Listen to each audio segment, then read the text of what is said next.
to game 92 of the 2024 Banana Ball World Tour, loved by the folks who noted that presence is most keenly felt in absence. Our astute compadres over at Zappos.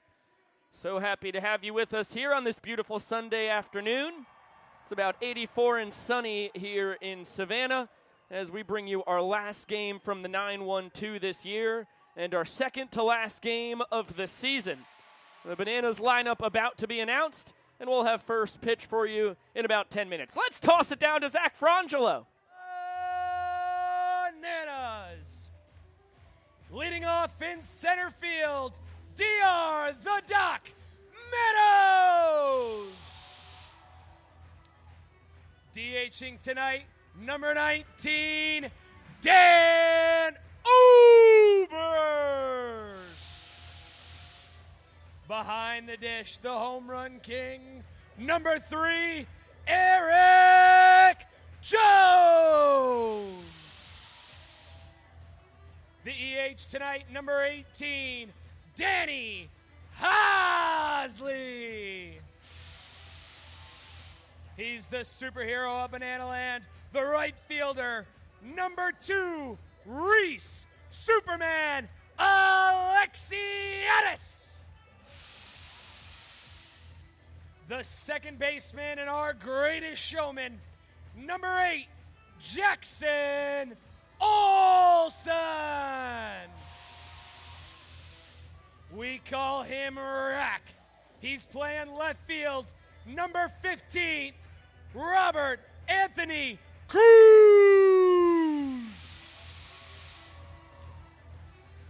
With 202 trick plays on the year, we call him the glove magician, the shortstop, number 6, Ryan Cox. The third baseman, number 4, KJ Jackson. He is our resident bat trickster, number 10, Alex Ziggy Ziegler. On the mound for your Savannah Bananas, number 88, Noah Niznik. Your Savannah Bananas are managed by Tyler Gillum, Coach Adam Virant, and Ray Ortega.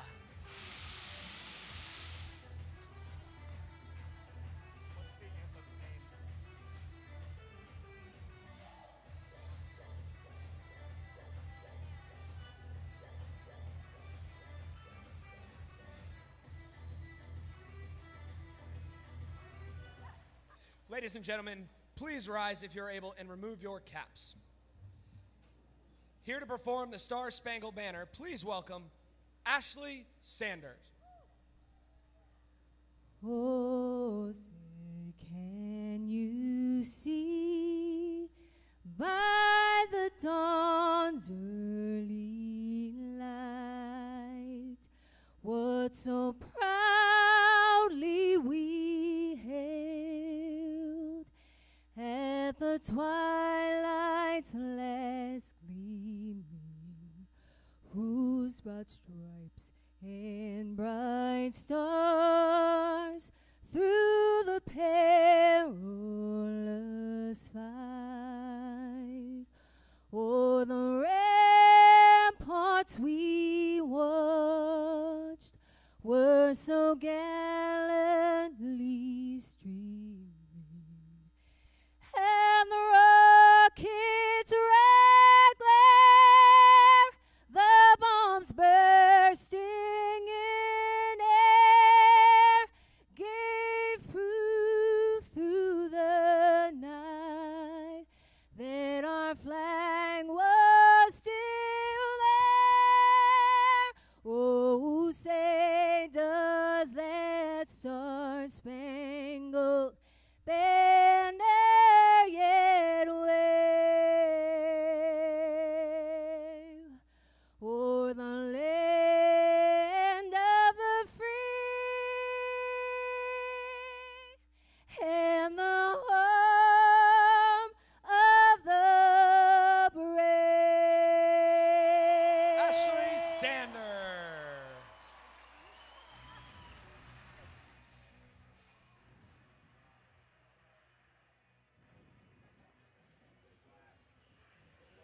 What a day to have our final Banana Ball game in Savannah this year. And it has taken an army to get the broadcast up and running. Have to give a huge shout out to the BTV crew.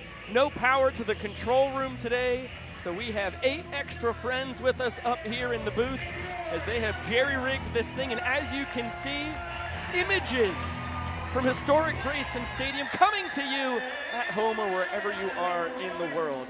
I don't know how they make these miracles work, but son of a gun, Chad Reese and company did it again. Okay, let's take a look at the defensive alignment for the Nanners here on our second to last game of the year overall. In the outfield, left to right, it is Robert Anthony Cruz, D.R. Meadows, and Reese Alexiadis. In the infield, third to first, Kyle Jackson, Ryan Cox, Jackson Olson, and Alex Ziegler. Behind the plate, it's Eric Jones Jr., and on the mound is Noah Nisnik. It was a very impressive trick play showing from the Bananas last night. 13 trick plays from the team, and of course you saw Ryan Cox with the big milestone last night, becoming the first player to 200 trick plays in a single season.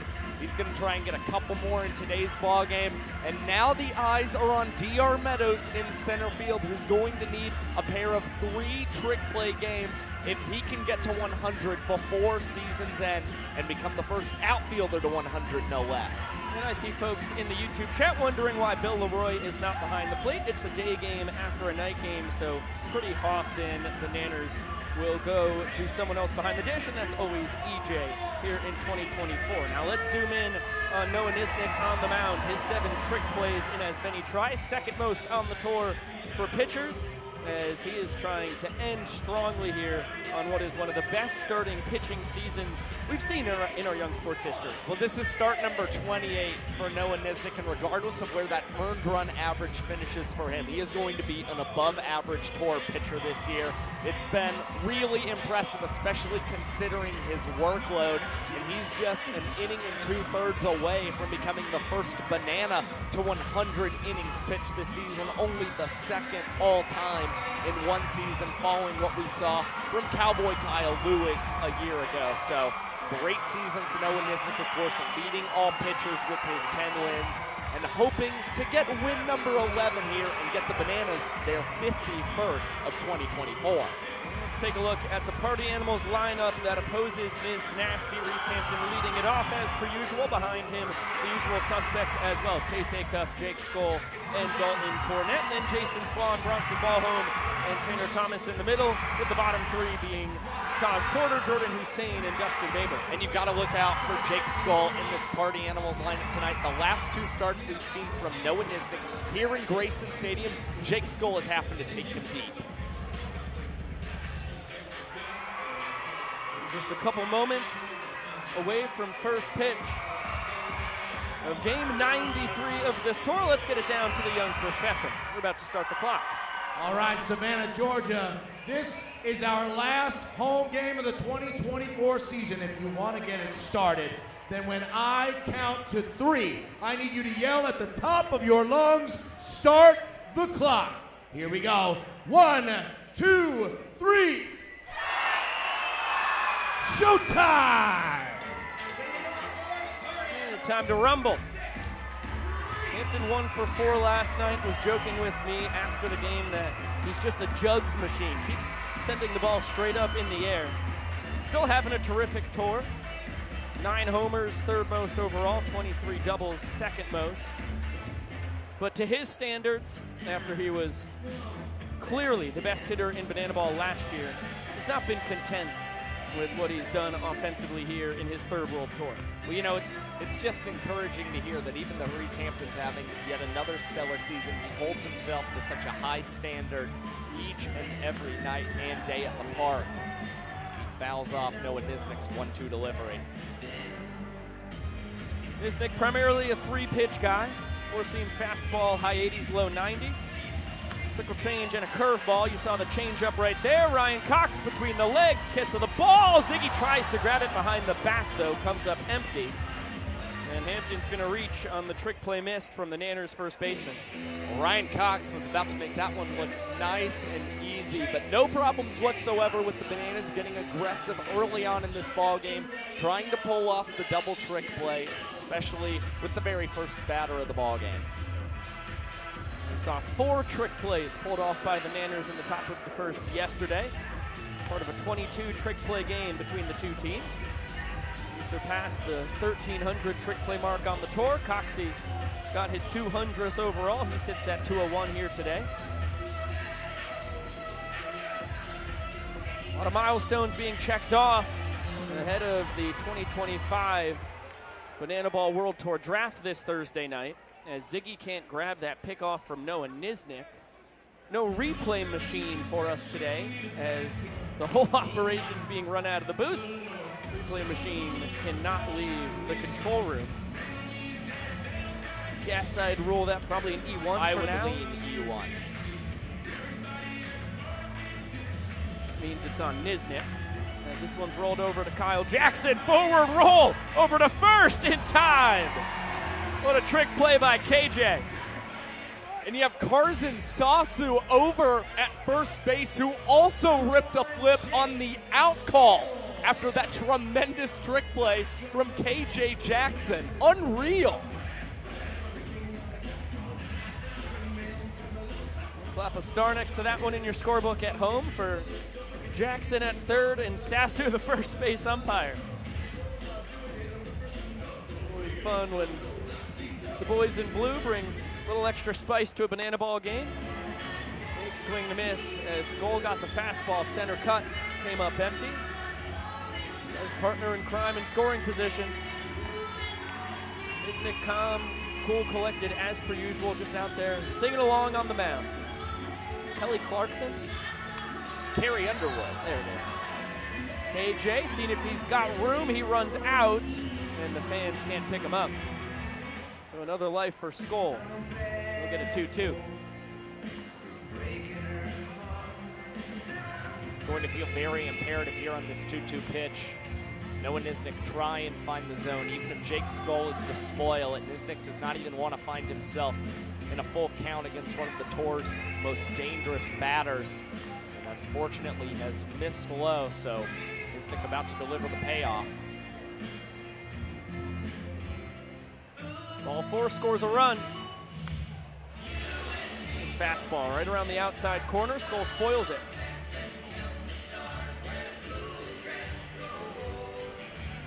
See Jake asking Vincent Chapman if that was outside. Trackman had it all over the zone.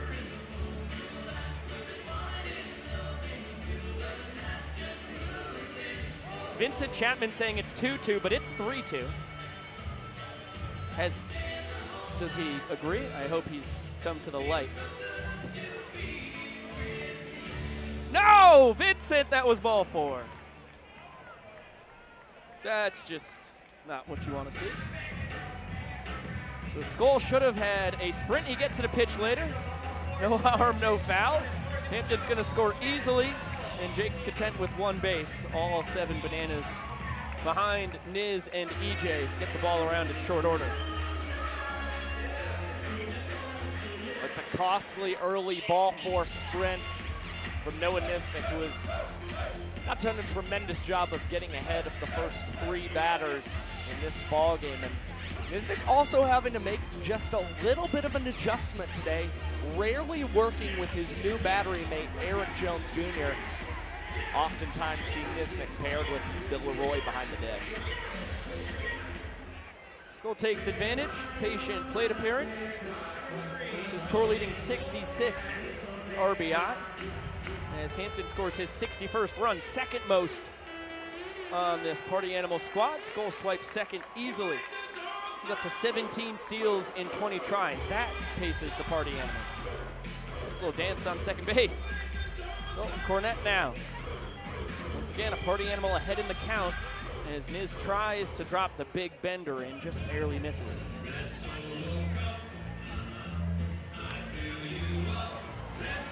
Flicked foul. Robert Anthony Cruz is going to give it a run, but he never had a chance. 2 balls and a strike on DC3.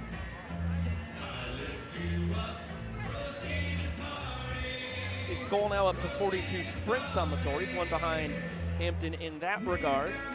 With only 2 games left, tour leaders in a whole lot of statistical categories could be cemented across today and a couple Saturdays down the road in Miami. Line shot, base knock for Dalton Cornett. Skoll's getting the wave around. Alexiadis has a cannon, and Skoll decides to hold up. Got the wave from Vava. He slams the brakes, and that was the right move. Reese Alexiadis with a perfect strike to home. Yeah, we've seen a couple incredible throws this season from Reese Alexiadis, of course. The first one that comes to mind is when he gunned down Jake Skoll at third base in Des Moines, Iowa. So Mike Vivacis did not want to see Skoll thrown out yet again. He's going to keep things going with Jason Swan, who laces this one foul down the left field line. We got a hanging changeup there.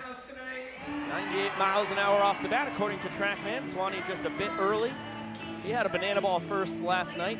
Went 0 for 3, hit into 3 double plays. This one under the glove of KJ Jackson. Could have started his day today with a double play. But that one doesn't kick up like Kyle thought it was going to. It will drive in Skoll, and the Party Animals with a 2 spot now. A good start for the Party Animals. They batted just .217 against Noah Nisnik in the month of August. They are batting close to .400 against him here in September, and they've realized they've got to pile on as many as they can against the rookie left-hander, and they will only get 2 here in the top of the first as Olsen and Cox combine for a trick play, double play to get the Bananas out of the first. Coxie grabs the trick plays up to 202 on the tour. And the Nanners twist it very nicely after they did that 3 times to Swan yesterday. Official scoring decision on the hot shot from Jason Swan into left. I lean hit. I do too. 94 off the bat. Not an easy play, so the Party Animals push 2 across. Now it's up to the defense and Sean Fluke to make that count. They got shut out an evening ago. Looking to earn an early point here this afternoon in the outfield for them. You see Tanner Thomas, Reese Hampton, and Jake Skoll from left to right. And then from third to first in the infield, it's Jordan Hussein, Chase Acuff, Dustin Baber, and Jason Swan. Behind the dish, Taj Porter munching on that burrito is handling the catching duties with Flukie on the bump. What was Dustin Baber had the standout performance defensively for the Party Animals? 3 trick plays a night ago. And meanwhile, we are still looking at Reese Hampton, who's in center field for the Party Animals, trying to become the first outfielder in that franchise's history to reach 40 trick plays in one season. Let's zoom in on Mr. Undeniable, Sean Fluke. A perfect 5 for 5 in his trick play opportunities here in his 3rd World Tour. Not putting up the numbers that he did a year ago, but always incredibly entertaining. And when he's spinning that ball right, he is a tough cookie on the bump. Well, he's making start number 18 for the Party Animals. It's the 25th time we've seen Flukie out on the mound this season. And he actually appeared last night for the Party Animals and pitched a scoreless frame, only threw 12 pitches against the Bananas.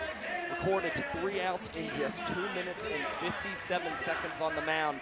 He's been very good at working quick this season for the Party Animals, but he has been susceptible to the walk-off. First pitch, line drive, base hit, DR Meadows.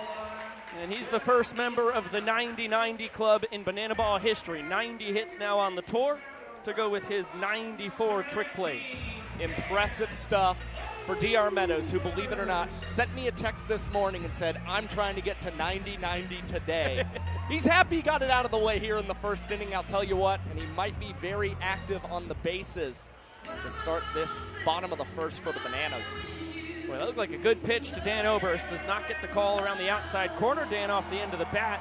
Hampton ranging in, loses his hat. Oh, tries to get it behind the back. Thomas behind him won't be able to grab DR at second. Aggressive trick play try for Reese Lightning, hoping to make it to that 40 trick play mark. But now the Bananas have the tying runs aboard for the team leader in homers and Eric Jones Jr. Well, it's a nice try by Reese Hampton, and one that he was completely fine with attempting, considering he knows his team has some room to work with, up 2 runs here in the first. And it's Hampton with a little shot at redemption, and he will come up with the snag after a little bit of a shuffle as well in center field. Some fancy footwork for Hampton, and he does become the first Party Animals outfielder to 40 trick plays in a single season. Well, if at first you fail, try again. Seen that so many times in Banana Ball history. This is our 206th game ever played in front of fans. It's surprising how often a guy misses a trick play, gets an opportunity on the next batter. That was on the next pitch. Now Jason Swan with a long run isn't going to be able to get there. Jake Skoll just behind him. So no balls and 2 strikes on Danny Hosley, who had a 1-for-2 evening before he nailed down the save for the Nanners.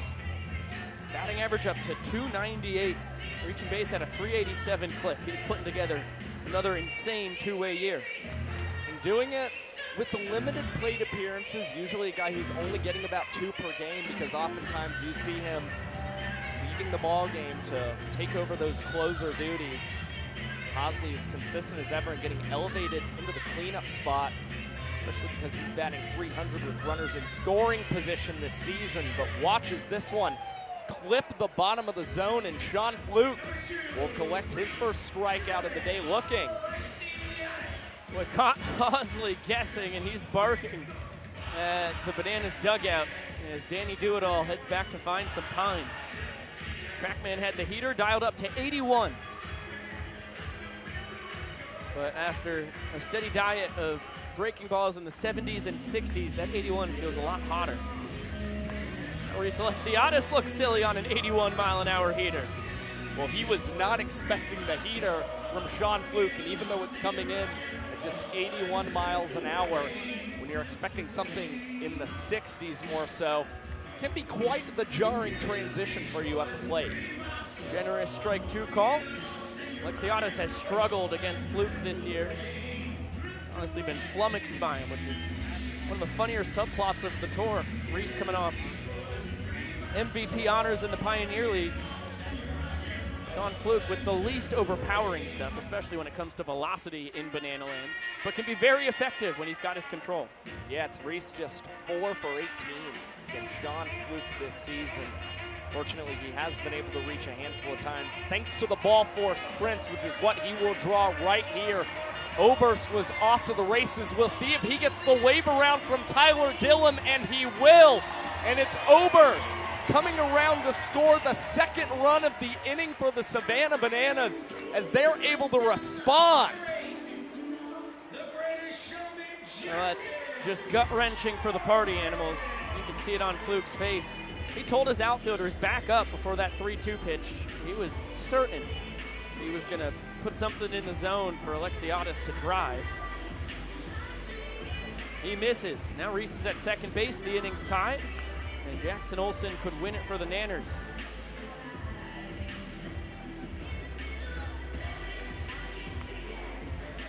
Reese with his 32nd and 33rd stakes of the tour. 2-0 to Jackie is fouled away. When you look back, that play for the Bananas as well, Alexiadis throwing the ball for a sprint.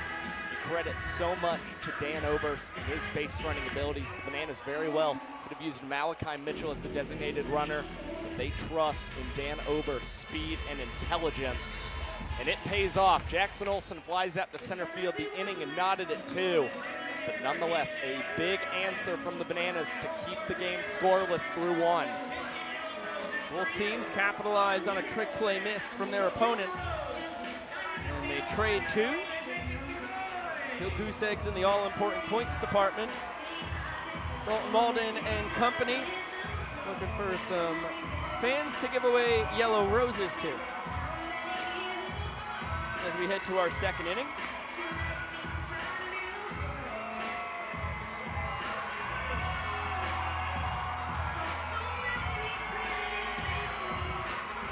Boy, Emily works quick in the K-Club broadcast chat. Already had a GIF made up. This was minutes ago of Skoll with his little second base dance, scooting around the bag after he swiped it. So you're a GIF guy, you're not a GIF guy? I know GIF is correct, but I grew up saying GIF, and I'm just not going to give it up. That's fine. I'm not here to convince you how you should or shouldn't say it. You a GIF guy? I don't think it's my place. Are you a GIF guy? I think I do these days lean a little more towards Jif. Ever since I learned it. Right. You want to be correct. I guess. Yeah. I'm the bad boy of the two of us. Yeah, you are. Here's one of the bad boys for the Party Animals. Tanner Thomas, first pitch, fouled away. I think the fans will give him another swing. They do. Yeah, that one into the playhouse over there. 7-8-9 due to swing it for the boys in pink. Taj Porter on deck. Jordan Hussein lurks in the hole. And a quick 0-2 count. They struggled a bit jumping ahead of Animals in the first inning. No problems here. Boy, Alex Ziegler. So close to that line drive. Just barely misses it. And Tanner has another life. You had a slightly late jump on that liner off the bat of Tanner Thomas, but was fortunately bailed out by the fact that that one was just a tad foul. Now Thomas trying to battle out of this 0-2 count against Nisnik.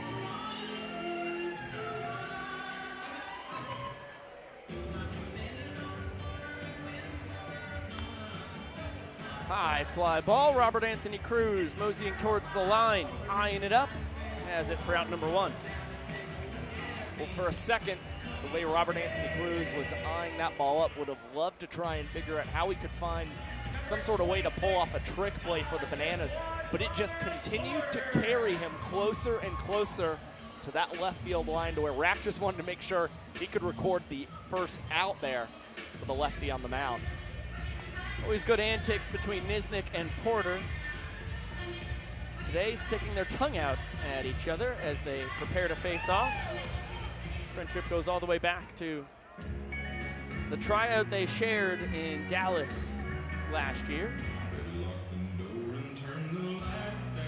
Nisnik struck out Porter after telling him every pitch that was coming to him.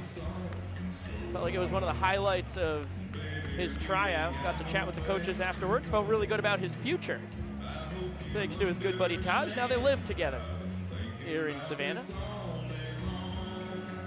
Porter, the switch hitting catcher, has worked the count full.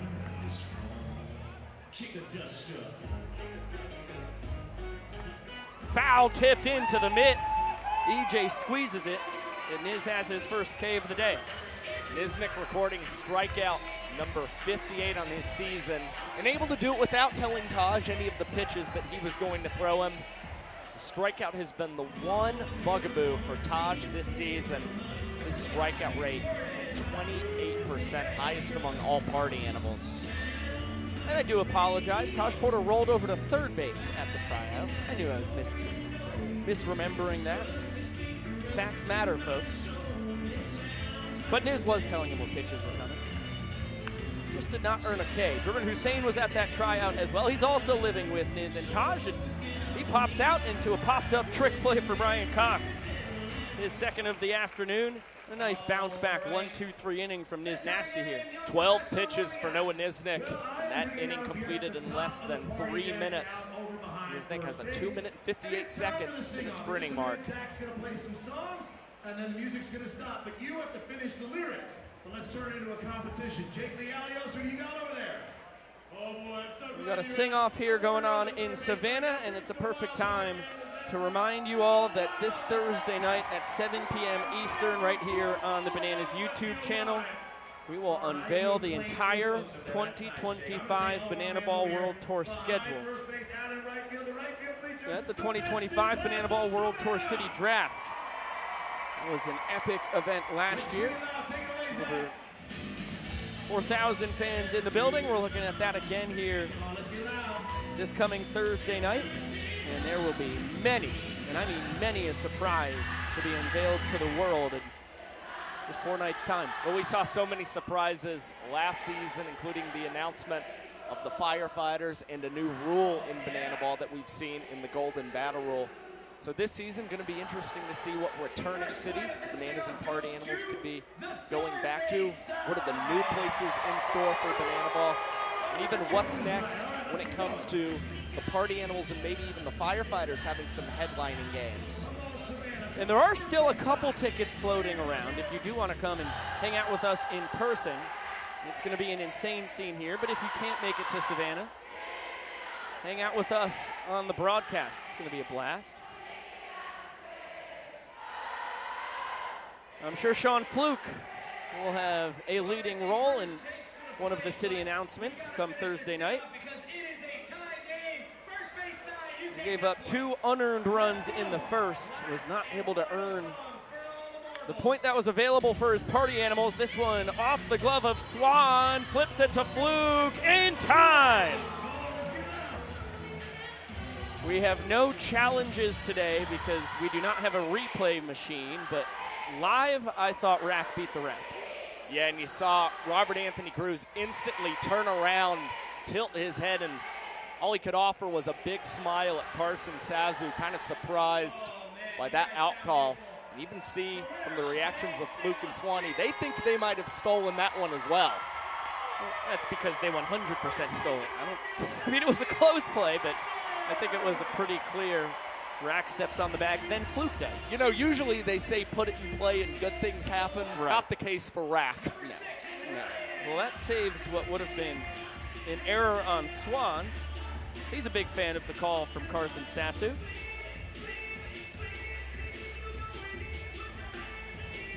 And a good start for the party animals who are looking to keep the Bananas off the bases. Oh, guy just got nailed by that Cox foul ball right in the keister.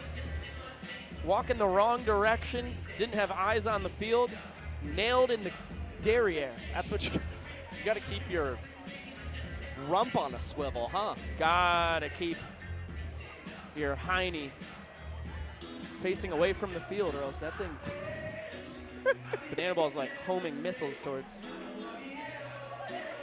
behind like that. Cox had a 1-for-3 night. Batting average up to 276.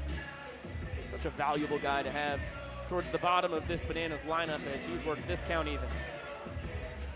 We saw Ryan Cox, that hit that he collected last night, ended up being a pretty big one for the Bananas.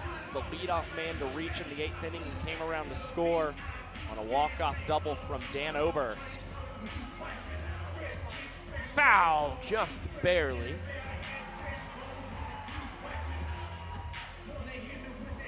Nobody can move their feet and knees like Brett Helton. I mean, I thought Mike Vivacis was the king of it. When he joined us on the One City World Tour, Helton has come in and just really impressed in that department. Roll over to Swan. This time he sticks it in the glove under the leg to Fluke, who can't grab the flip.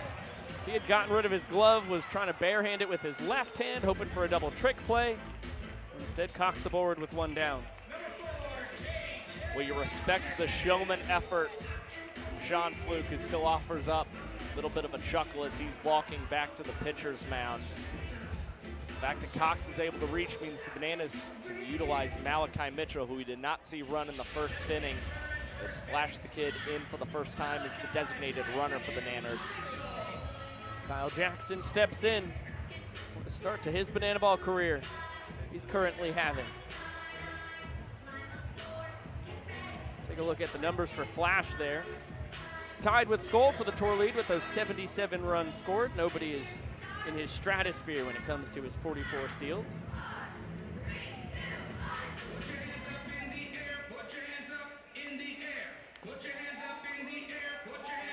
You got a change up there, middle of the zone, fouled away. KJ hitting .357, a .426 on base percentage. Those 3 home runs from his first weekend as a visitor. This one hit sharply, fielded between the legs. Dustin Baber for the force, over to first. A double play, and it's a doozy. Give Baber his 110th trick play of the tour, and give the party animals a goose egg defensively. And Dustin Baber playing it very modestly. No big celebration following the double play. All business for the party animals. And an impressive one to get, especially considering Malachi Mitchell was the man streaking towards that second base bag. Maceo and the boys will dance us all the way to the third. We've still got a scoreless game.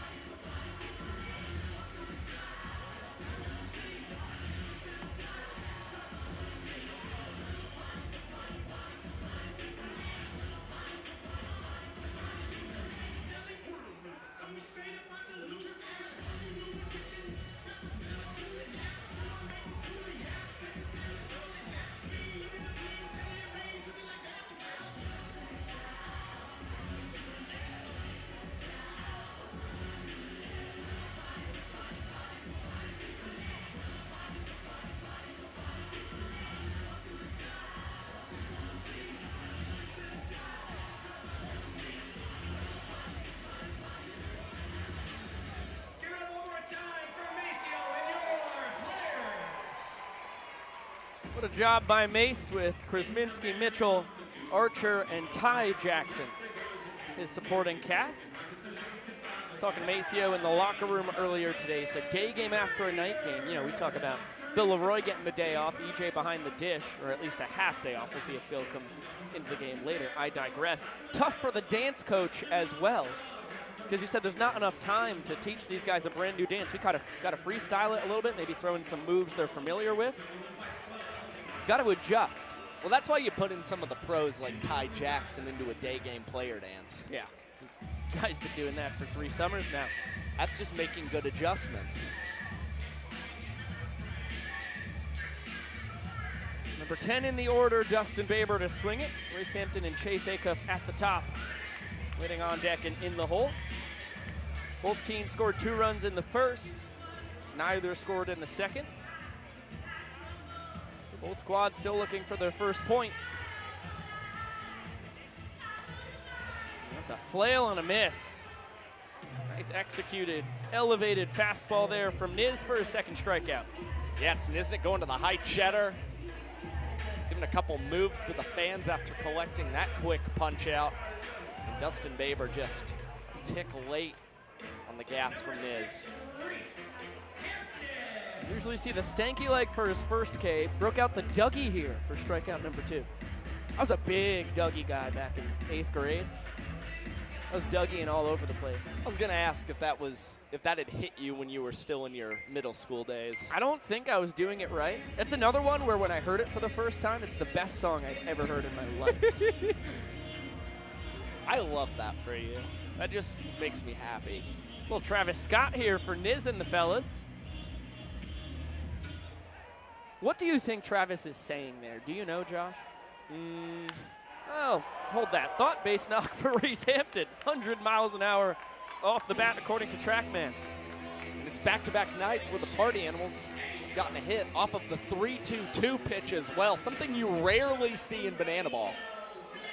I mean, pretty much the same spot Baber got it last night. It was good Vila. Baber had it. Just 97 find the off hole bat. in that shortstop section. Right towards where Coxie was before he joined in with Olsen, Meadows, and Nisnik to shake his rump. Maybe he was saying some kind of, and when I say he, I'm referring to Travis Scott. Maybe it was some kind of subliminal messaging for McDonald's to hear it. Okay. Think, hey, we should give this guy a signature meal. Right, okay. But what is he saying? Meat? Is he saying meat? Meat. Again, it's subliminal messaging. You're not necessarily supposed to know, but all of a sudden, like, for some reason, it like triggers something in your mind that's like, oh yeah, I want a Travis Scott burger now. See, I thought he was saying fiend, like fiend. I don't know how that would. I get don't to know. McDonald's. I got to be honest with you. This one poked the other way. Alexiadis, well in front of the track, is going to tip it up and haul it in his cap. Fine way to 42 trick plays on the tour for Super Reese. Oh, and some more dance moves as well. What a fun trick play from Reese Alexiadis. Just when you think he's going to tip it up and snag it back in the glove, he's quickly taking off the cap and catching it with the headgear. It's Fiend. Final answer. I Googled it. Fiend. F-E exclamation point N. Fiend. This one driven deep to left and foul. Ball and a strike on Jake Skoll. So I added a D because I felt like it should be a real word. I don't think fiend is a word as far as I know, especially F-E exclamation point N. There goes Hampton. Did Skoll go? We'll address that in a second. Reese swipes second. We check down to third. Chris Walker says Skoll was able to hold up.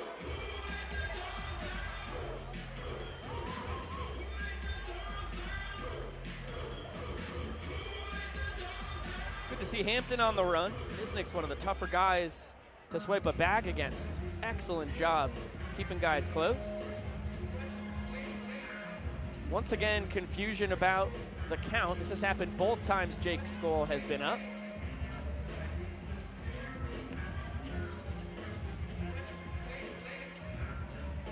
And now it's 3 balls and a strike.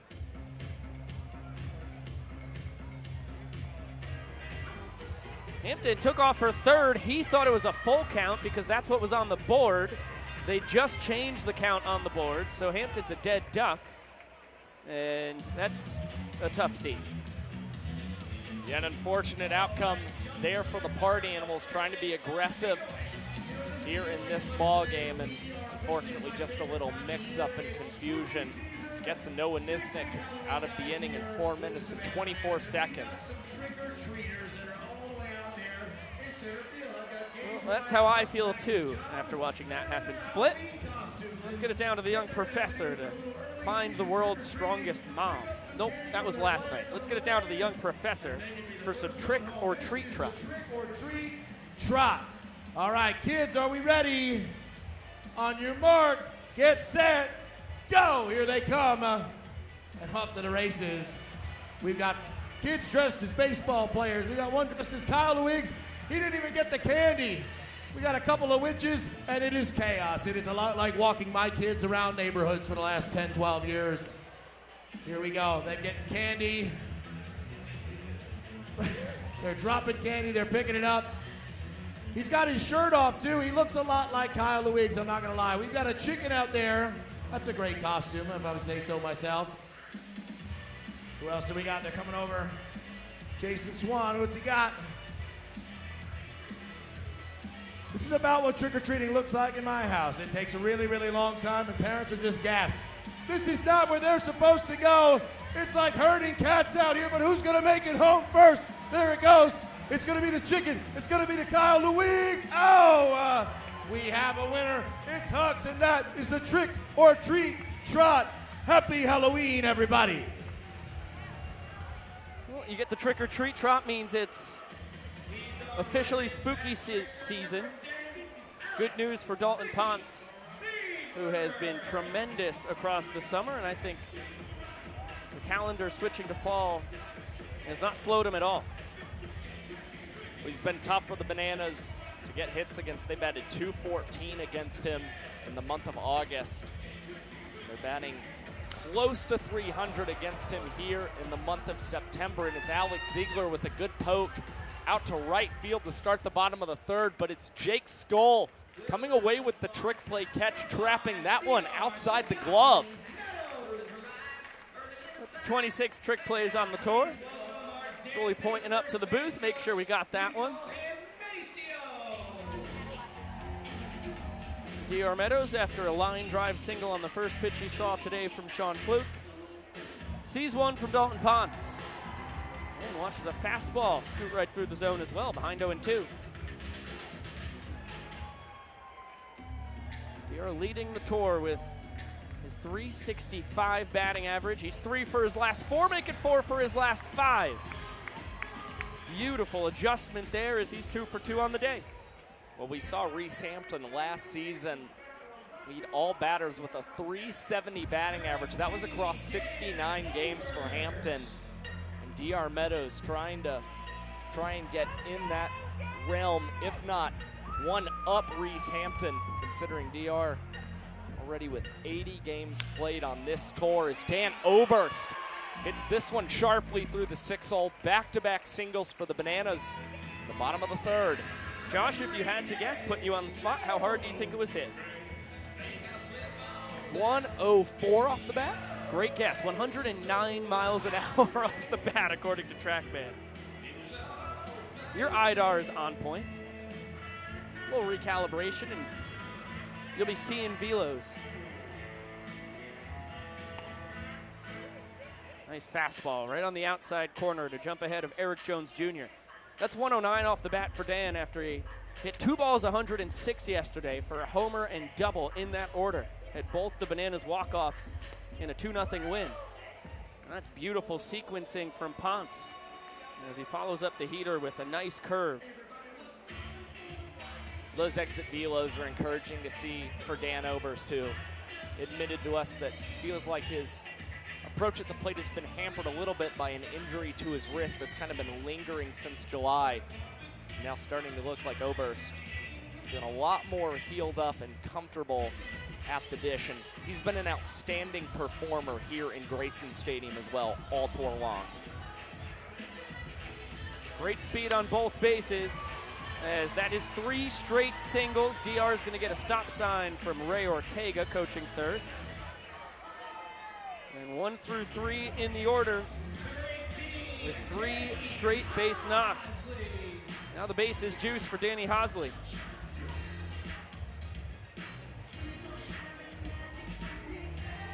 Three ducks on the pond. DR 90 feet away from scoring is the one that matters. Hosley led last year's tour with 28 walk-offs. Very hot as of late. 9 inning enders this year. And he's ahead 2 balls, no strikes. It's Jason Swan right now shaded in towards that infield grass. But outside of that, the party animals and that middle infield combo of Baber and Acuff staying at double play depth, trying to turn 2.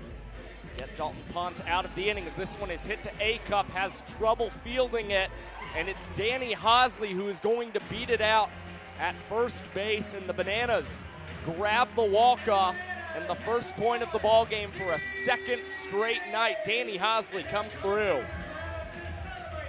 Well, Hosley's into double digits when it comes to walk-offs. The fielder's choice gets the job done. Just a little bit of a bobble from Acuff. Trouble getting the banana ball out of the glove. And that made all the difference. Hosley runs very well, a tremendous athlete.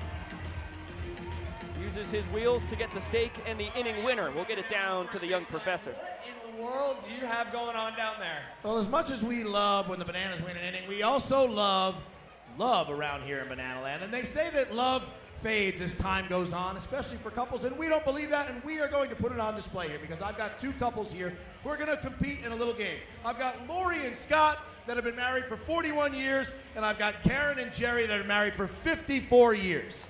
And here's how it's going to work. When I say go, the ladies are going to run. They're going to have to do a front pop, come back, get a balloon, come back, do a sit pop, and then come back one more time to do a back pop. Trust me, you'll see what I'm talking about. This one is called Menopops. Lovers, are we ready? Then on your mark, get set, go!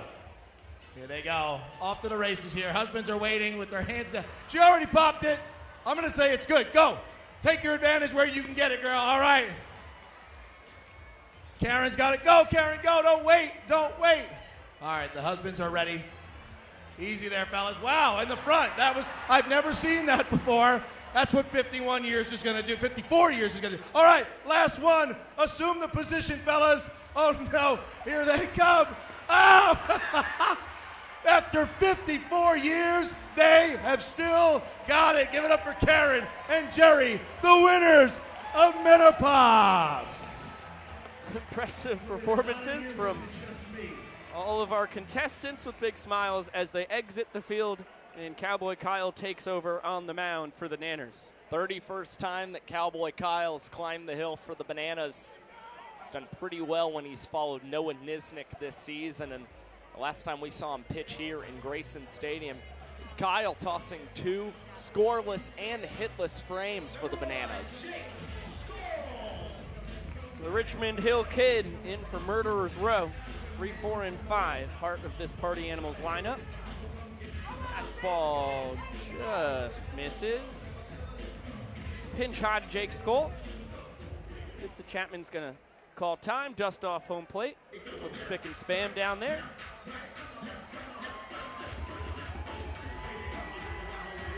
And he's gonna shake his tuchus. Interesting. Interesting moves there from Vince. I'm a fan. Guy with the half a split, bent the knee back.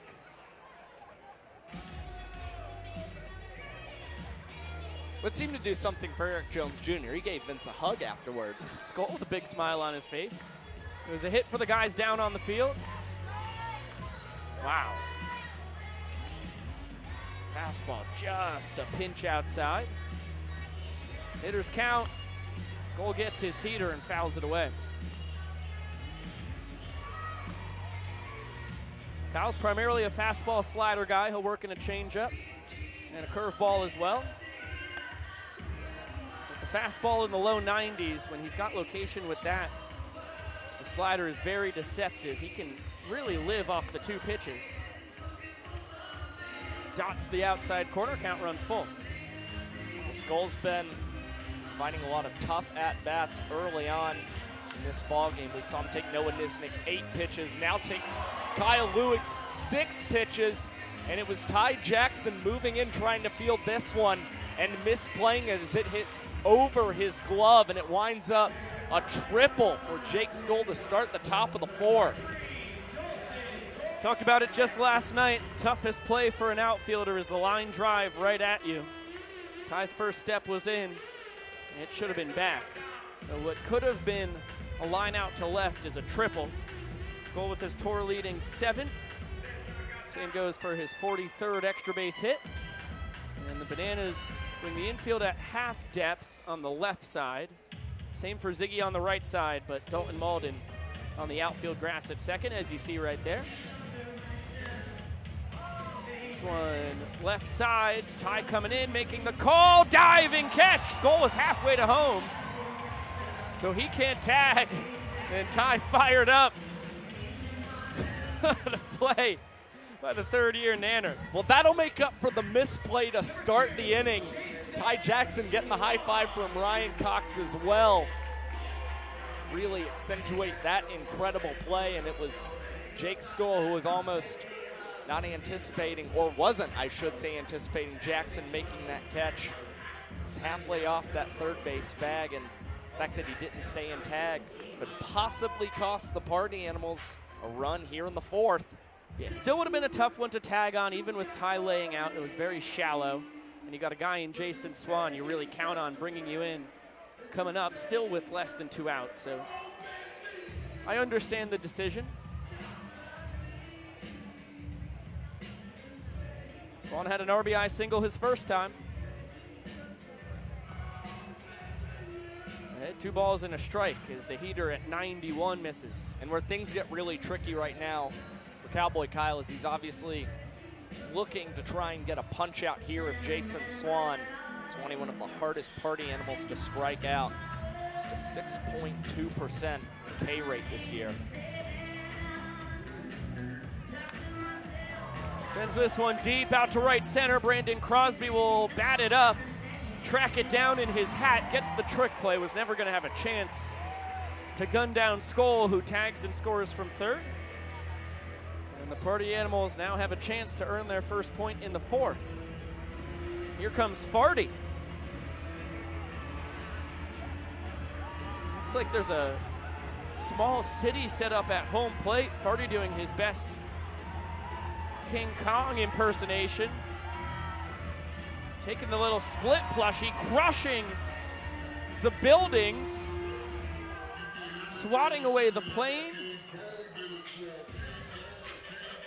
And now he's gonna dance.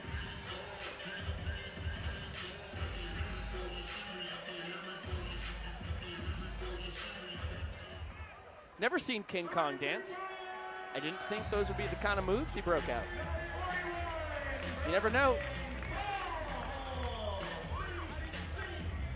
Learn things every day in Banana Land. I'm just thinking about Split right now. Yeah. I'm worried that he is mortified by what he's seen, especially considering the little split plush that Farty was holding was just thrown away so carelessly. He is not going to like that. In the name of dance. I don't think it's the first time, I don't think it's the last time that some form of stuffed animal has been thrown by the wayside so that someone could dance in a banana ball game.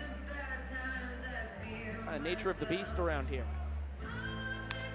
That ball driven deep out to right. Crosby, great beat on it, is going to barehand that.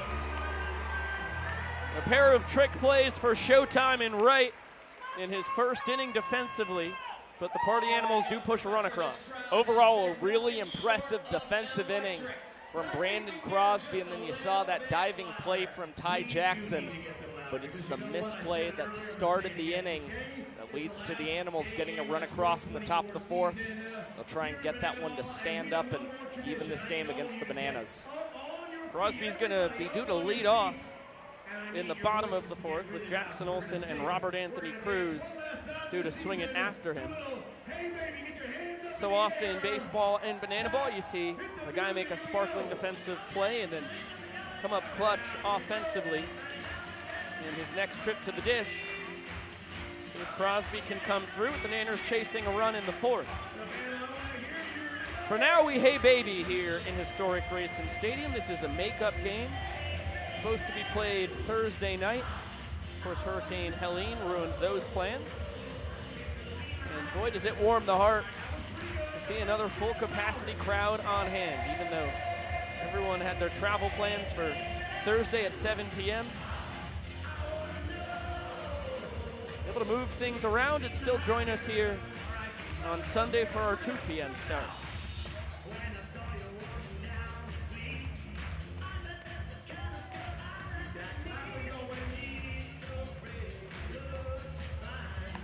It's the 379th straight sellout in Banana Land.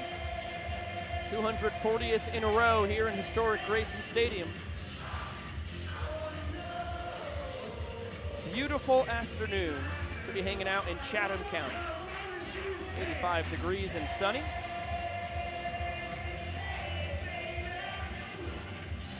It's been 3 straight days of blue skies and gorgeous weather after we had a few inches of rain and 70-mile-an-hour winds rip through Savannah on Thursday, spilling into Friday morning. City continues to look better and better every day. A lot of our folks here behind the scenes still without power. I am lucky enough to have power cooking myself. Josh, son of a gun, the guy never lost it. Can't take power away from this guy. Just the perks of being close to a local hospital. Can I say? Did you have any idea signing up? He said, come hurricane season, this could be pretty valuable real estate. Nope, it really wasn't a big factor for me, I've got to be honest. But now it's a plus. Yeah. Hey, look at Brandon Crosby. 2 trick plays in the top of the fourth, single to start out the bottom half. Big inning for Brandon Crosby. He's excited, celebrating with Maceo at first base. And for Crosby, just good to see him get the ball and put it in play. For his previous 3 at-bats had all resulted in strikeouts. So the inning tying run is at first. Dalton Malden in for Jackson Olsen here. He also played the bottom half of the inning defensively. It's a tough at-bat. Dalton Ponce has been one of the best pitchers on this tour. Pinpoint control, a 5-pitch mix.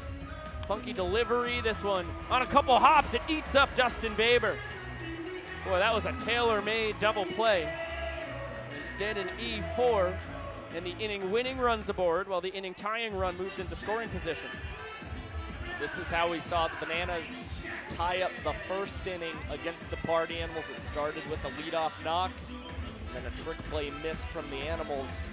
Feels very similar to that first, following the single, and now this error from Baber. And it's Ty Jackson again, misplayed the ball to start in the top of the fourth, trying to see if he can do some damage offensively, and this one will sneak through into left field. Still no outs, and the Bananas with the bags juiced. Dalton Ponce shaking his head. Sometimes they just don't hit it to your guys, and when they do hit it to your guys, sometimes they get tough hops. It was a well-struck ball from Malden. 94 off the bat, took a tough hop on Baber. Looks like he was setting up, already turned his body to flip it to second. And now there's 3 ducks on the pond for Michael Vitamin D, who's been one of the best Bananas this year, coming up in the clutch. His tour-leading 35 walk-offs say it all. An excellent man to have up in this situation. Deeb batting .443 with runners in scoring position. Wow. Good-looking bender there. That had plenty of the zone. I couldn't tell you where it missed. It looked like Vincent Chapman might have said outside. Doesn't make sense. That's good sequencing from Ponce. Follows it up with a rising heater. the normally patient Deeb to expand the zone. Big 2-2 now with the bases loaded. Goes back to the looping 12-6 curve, but not located where he wanted it. We touched on how good Deeb's been batting with runners in scoring position. He's also drawn 18 sprints with men in scoring position as well, and finds himself in this full count. Tanner Thomas giving this one a chase, but it will leave the field of play. Fans unable to come up with the catch, and Deeb with another life.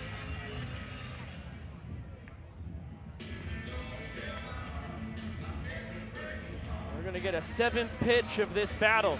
Brandon Crosby leads off third, Dalton Malden off second, Ty Jackson off first. 4 straight guys off the bench to start the inning offensively for Gillum Virant and the Nanners. Trying to flip the script on the inning. This one bounced to Baber between the legs, over to second for one. Acuff tries to go between the legs. Never gets a throw off towards first.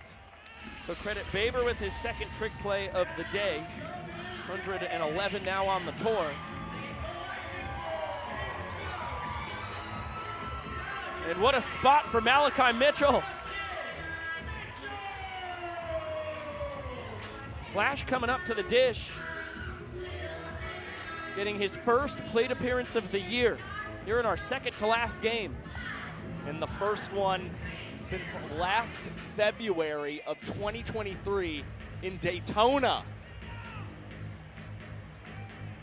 Inning-winning run leads off third. Flash Against fouls it Carson straight Goldsmith, mind you.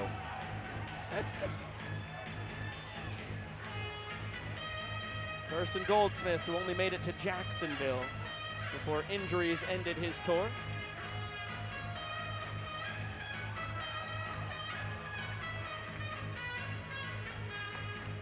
Fastball just misses the outside corner. Now the only problem with this move from the Bananas is that it does burn the designated runner. Fouled straight back, count even at 2-2. Now Malachi primarily only runs in Banana Land. This is a guy who played 5 years of college baseball, finished up at Florida A&M. Spent time at Savannah State. He can swing the bat. Did it well on the One City World Tour. Takes ball 3 as Deeb swipes second. His fellow One City World Tour teammate. And now ball 4 wins the inning for the Bananas. Ponce has great control. I expect him to challenge Flash. The payoff. Gets the outside corner, called strike 3. Boy, I think Ponce got a generous call there from Vincent Chapman. Trackman had that a couple balls outside. Well, you've got to know to protect anything that looks like it could be close. Malachi Mitchell would have tried to at least get the bat out on that pitch on the outside corner from Dalton Ponce. Just try and battle it foul and see another one. Now the inning is in the hands of Alex Ziegler. That's once again Ponce clipping the outside corner and getting the called strike. Wild pitch, here comes Dalton Malden, he's gonna score. Bananas double up the Party Animals in the 4th, and they double them up in the points department. They lead 2-0. A tough break for Dalton Ponce and the Party Animals. And that is only the 2nd wild pitch of Dalton Ponce's World Tour. And unfortunately results in another point for the Bananas in this ball game.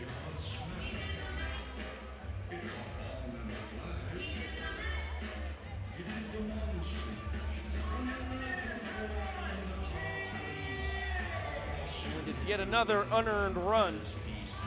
The Bananas have scored 3 of them out of the 4 they've pushed across today. Check that, make it 4 out of 5. Let's get it down to Jolie Chabala on the field. Across the United States, there are over 400,000 children and teens in foster care without a permanent home. To raise awareness and bring families together, we created a nonprofit called Bananas Foster.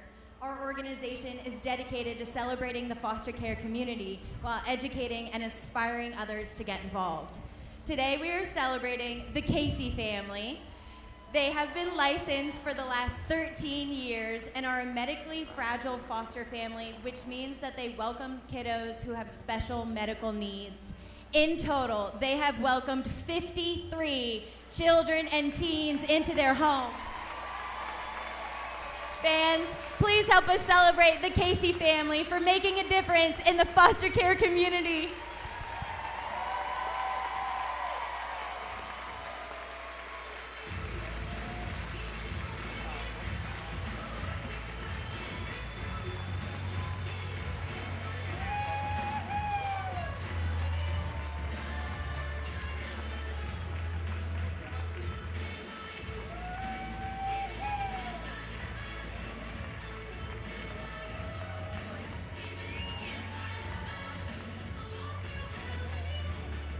One more time for the Casey family in Bananas Foster.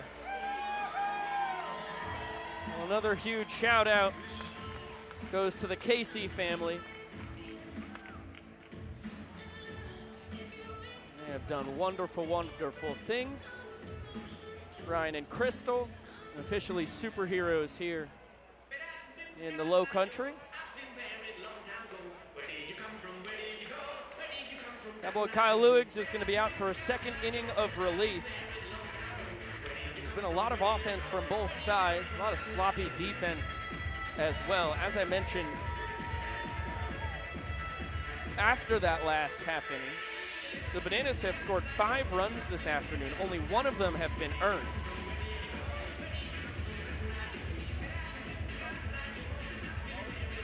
The Party Animals, on the other hand, have scored 3 runs, only 1 of them earned. Well, regardless, it's been the Bananas who have just been able to respond offensively. Now, you mentioned they've been aided by some trick plays missed and some errors. But there in that 4th inning, how impressive to see guys coming off the bench. They say it's hard enough to come off the bench and collect knocks, but you have 4 straight guys who are able to come up and do something productive offensively for the team. And Crosby, Malden, Ty Jackson, and Michael Deeb. And it results in your 2nd point in the game as Tanner Thomas going to tan here in this final day game in Savannah. Fair enough. The sun is a finite resource.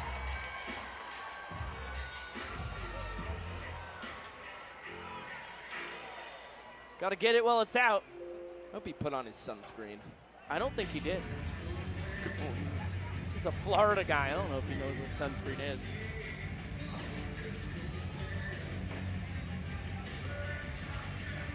Vincent Chapman wearing Tanner's jersey as an accessory to kind of rizz up his mask a little bit there.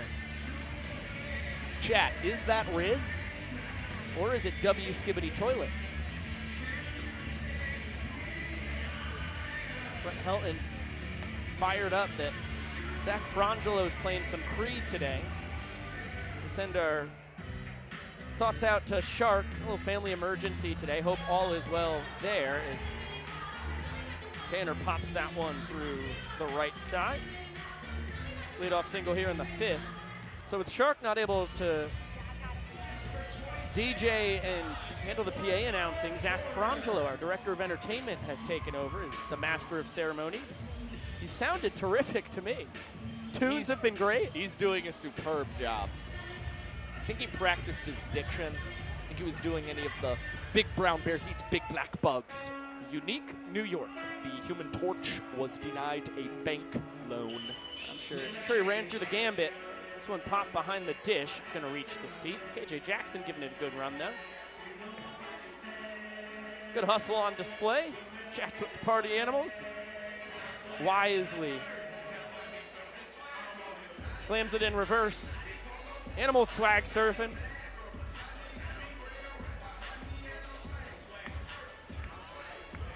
Fastball just misses. Cowboy Kyle calls it a strike. Vincent Chapman disagrees. Trackman sides with Kyle. That ball blasted deep out to right. It's going to be one hop off the wall. A shirtless Tanner Thomas is hustling around 3rd. Porter cruises into 2nd with an RBI double. Blasted 100 miles an hour off the bat, according to Trackman. Great piece of hitting from Taj Porter. You saw Mike Vivacis and just about half of the party animals who were outside of the dugout all lined up along that third base line, giving Tanner Thomas the wave around to come and score. Now they get to boogie at home plate. Good to support your head coach in his decision making. Indiana Stanley will pinch run for Porter. Out at second base. That was that dance that Korean cheerleaders have made very popular on the interwebs. Have you mastered that one yet, Josh? No, but I hear that they get paid a pretty handsome salary. I wouldn't know anything about that. You know a lot about Korean cheerleaders, Josh. Well, that was actually a tidbit courtesy of Zach Frangelo. Makes sense that he does.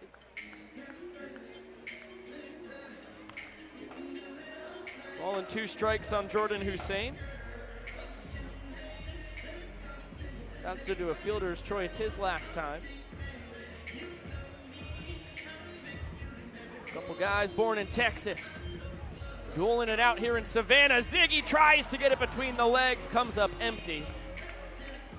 So Hussein's gonna reach on Ziegler's second trick play missed of the ballgame.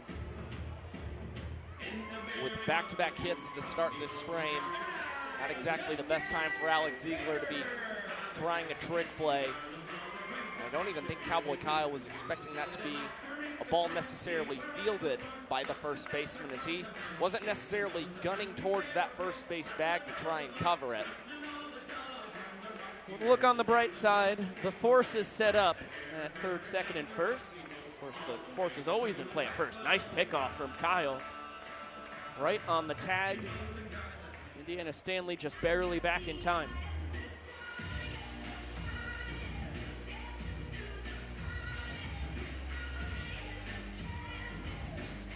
Long wait, and Kyle will step off. Great speed at both bases. Fastball chopped to third, Jackson to second, Malden over to first, there it is! Nanners go around the horn for a twin killing.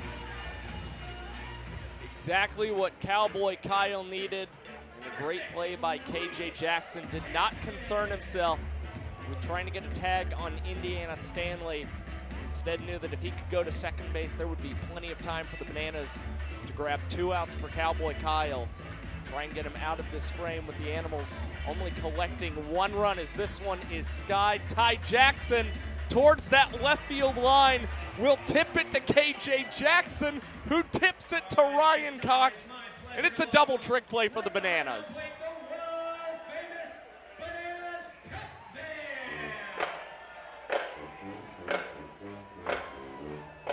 Nice bounce back there from Kyle after a single and double started the inning. Cleans up the trick play missed with the double play, and then induces the double trick play. So Ryan Cox does not get a trick play on that, barehanding it. I think it would be a triple trick play. That's what I was thinking. Yep. Just wanted to confirm. So a triple trick play. If you take a look, next time we'll be live here on the Bananas YouTube channel this coming Thursday night, where we will unveil the entire 2025 schedule. Let's see, will there be more Major League Baseball stadiums in play? Will there be any stadiums that do not primarily house baseball as their main sport? Where will the Bananas, Party Animals, Firefighters be going? Will there be another team added to the mix? Does the Party Animals' second ever headlining tour looks like? The Firefighters get involved. There are a lot of questions to be answered on Thursday night. Nonetheless, a lot of excitement around the draft. Just going to be a really crazy environment here inside Grayson Stadium. The people going to be fired up. And I'll tell you, all the players and the coaches going to be fired up making these announcements as well. Dalton Ponce out for a third inning of relief. He's been walked off on twice so far. 2 of the 3 runs he's allowed were not earned. And he's going to throw a foam ball. It's the old dodgeball trick. Throws the foam ball to try and distract, and then the fastball comes flying in after. This is the zone, though, well outside. Ziggy not fooled as he bounces this one towards Acuff between the legs, across the diamond, smooth as silk for the first out in the bottom of the 5th. Good charge from Chase Acuff. The transition between the legs, just about as good as it can get. And it looked like he barely flicked his wrist to get that ball over to Jason Swan at first base. And it was once again our first base umpire, Carson Sazu, started doing a handstand after his out call. Love to see it. Sasu umpiring his 2nd ever banana ball game, spicing it up. To the top of the order we go. DR Meadows is 2 for 2. Singles off of Fluke and Ponce. And he scored 2 of the Nanners' 5 runs. Good two-seam fastball bearing in on DR. Leaves it inside though. 3-0 from Ponce. That is a rare 4-pitch sprint given up. The Animals got to get it to all 7 fielders behind Ponce and Porter, and they do so in quick fashion. So DR, going back to a ball 4 sprint he earned in his last plate appearance in Citizens Bank Park last Saturday night, has now reached base in 6 out of his last 7 trips to home plate.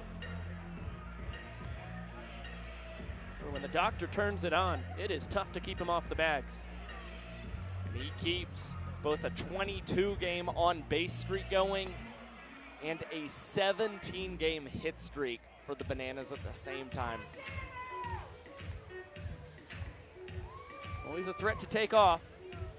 Dan Oberst has been doing things that are illegal to baseballs in most countries. 3 out of his last 6 trips to the plate, 3 out of his last 5 rather. He's hit the ball 106 twice, 109 miles an hour his last time. And Dalton Ponce makes him look silly. Nasty bender as Ponce grabs his 2nd punch out. Yeah, a lot of breaking balls there against Dan Oberst. The big punch out, much needed for Dalton Ponce as well. Again, trying to get the Party Animals that first point of the ball game. Had that opportunity a couple times here today. And all Ponce's got to do is get through the Bananas team leader in home runs, Eric Jones Jr. up to bat, and DR Meadows running on the first pitch. He will be in at 2nd base. Without a throw is Taj Porter. Difficult time collecting that banana ball. 23 steals now on the tour for the doctor. Malachi Mitchell, the only man who has swiped more bags. Inning tying run in scoring position. Big swing and a miss from EJ there on the slider.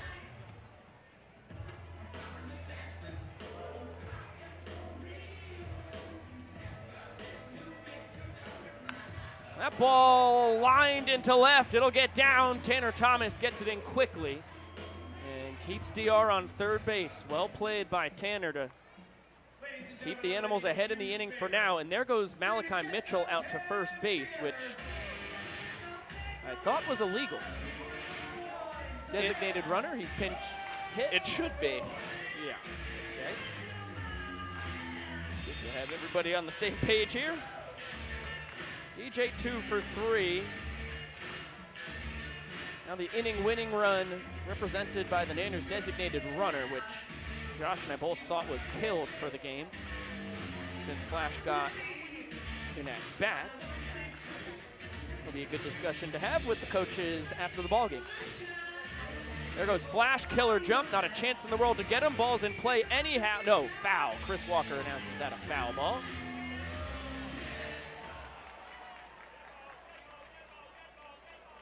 And Vincent Chapman confirms it. So Bill Leroy here in his first trip to the dish of the ball game, hitting in Danny Hosley's spot. Will have another shot on an 0-2 pitch.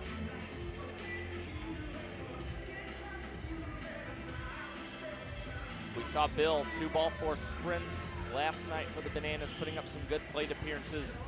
Now trying to come through. The big knock for the Bananas, and another one that would keep the Party Animals from claiming a point here in this ball game. Excellent take there from Leroy. Does not bite on the breaking ball.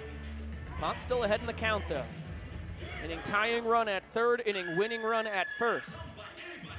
And Flash got another crazy jump on a steal as Bill fouls away a fastball that would have certainly been a strike. Perfectly placed right on the black of the outside corner.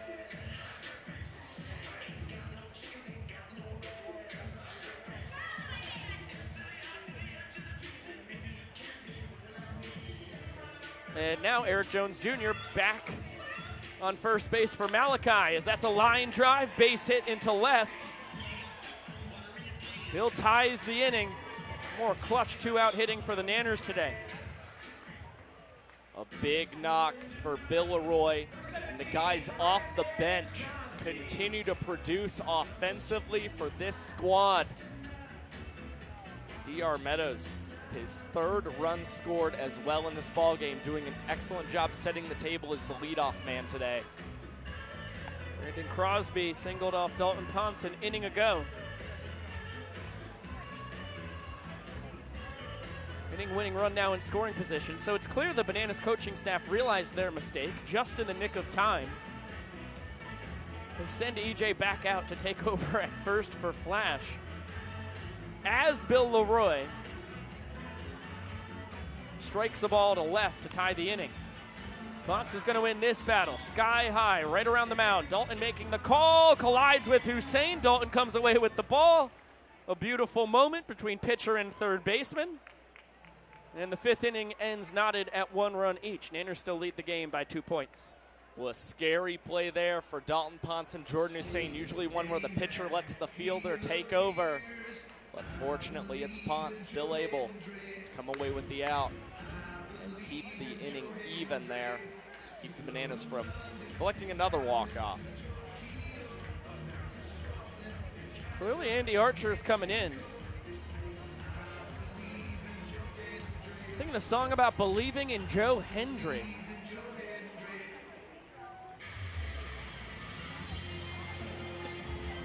Kind of seems like Archer thinks that Joe Hendry is in the stands here today.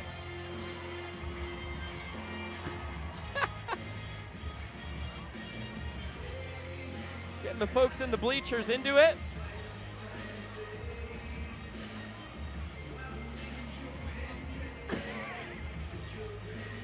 So Joe Hendry, according to my internet research, is a Scottish professional wrestler and musician. So did he write this song about himself? Yes. This is a awesome. song. That is so cool. It's a song by Joe Hendry.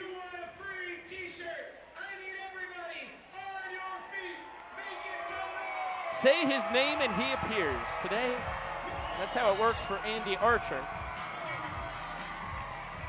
He's the third man to toss it for the Nanners. Takes over for Cowboy Kyle. Andy Archer out on the mound for the 31st time this season. It's been an up and down year for Archer. Started off very hot for this team. In the middle of the tour, really started to struggle with his control out on the pitcher's mound, but has posted a pretty strong September. Now he's just trying to leave a really nice lasting impression here on the crowd in Grayson Stadium. See if Archer is man-slated for just 1 inning in today's ballgame, or possibly goes 2 or 3 for this squad.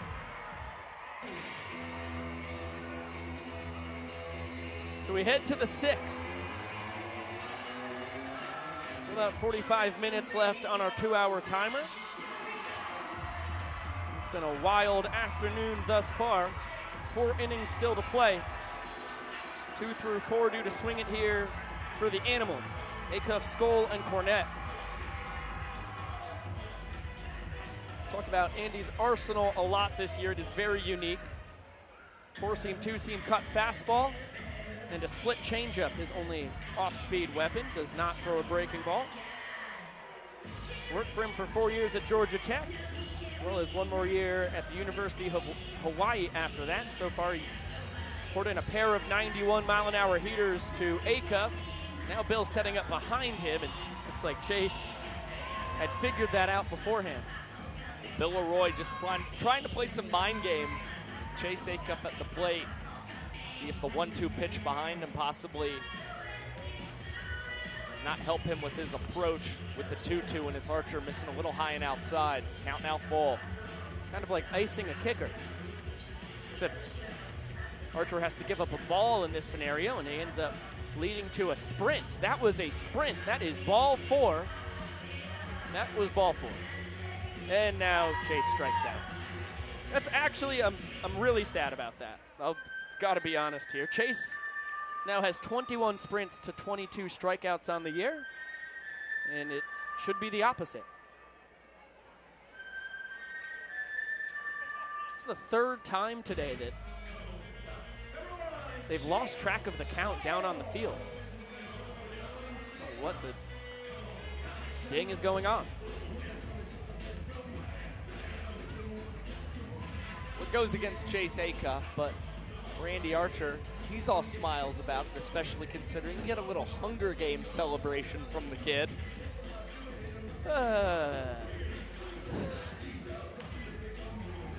All right, back to the action. Correll Prime in foul territory.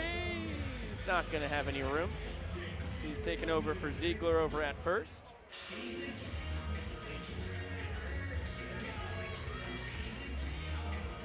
Good day so far for the former first rounder. Jake Skoll a triple his last time, a ball for a sprint his first trip to the dish.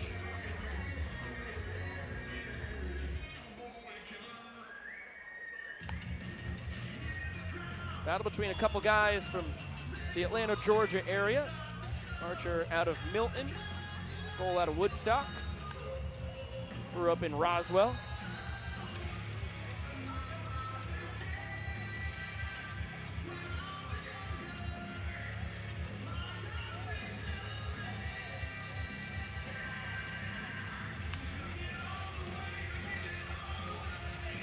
Nice hop there by the man of the afternoon, Carson Sassu, first base umpire. Evasive maneuver, showing off the athleticism once again. Well, he's been wildly entertaining to watch over at that end of the diamond. Feels like we're going to be seeing a lot more of him in 2025. It's still a perfect day for Scully. Second knock, he's aboard for the 3rd time.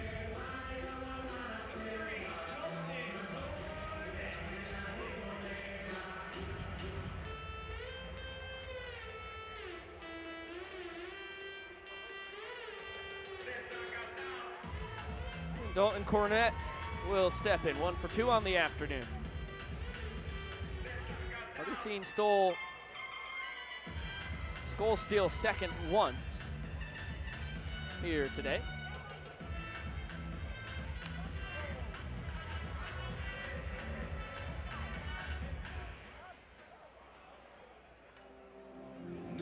See if he's feeling feisty. The Party Animals have to do something. They have not scored a point across 14 innings now in this series here in Savannah. It's not for a lack of runs.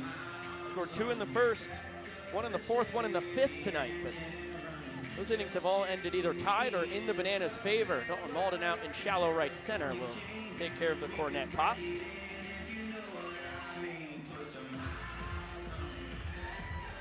But still, if you're the Party Animals offense, you gotta keep giving your pitchers an opportunity to earn you guys a point. Combination between clutch Bananas hitting and some Party Animals defensive miscues have kept this thing a Nanners shutout so far. That's where we've seen things a lot different for the Bananas. We look at the team last year in 2023 compared to this 2024 version. A lot of times you'd see the Party Animals score a run in the top half of the inning. Feel they had a pretty good chance for it to hold up in the bottom half. The Bananas not as strong of a team offensively. Now it's a lot of the times the Party Animals focused on collecting multiple runs in innings, considering they know these Bananas batters can be very dangerous as Andy Archer tries to slide over to his left before flipping up to corral Prime, cannot corral it in his glove, and the check swing turns into a single for Jason Swan. That's one that audibly made me laugh because baseball and banana ball is just, you can crush the ball, you can clobber at 110 straight at somebody, or you can have an excuse me check swing, tap the ball 48 miles an hour off the bat, according to TrackMan, as Swanee did there, and looks like a bullet in the box score. Nice job. Ryan Cox between the legs, a strike to Prime over at first. And Andy Archer with a scoreless first inning of work here tonight. And the Bananas with 10 trick plays as well in this ball game. It's a big 0 for Andy Archer. And time for the Banana Nanas to come out and give us a dance.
Another remarkable dance from the Banana Nanas, who get to perform for the last time this year here in Savannah. That is during a game. They'll be dancing this Thursday night as we host the 2025 Banana Ball Draft. We'll find out the entire 2025 schedule. Right now we're finding out that Jackson Olsen is, well, at least was taking a little nap out in the right field deck, and now he's joining Ryan Kellogg. Ryan Cox and company makes the long journey to the box.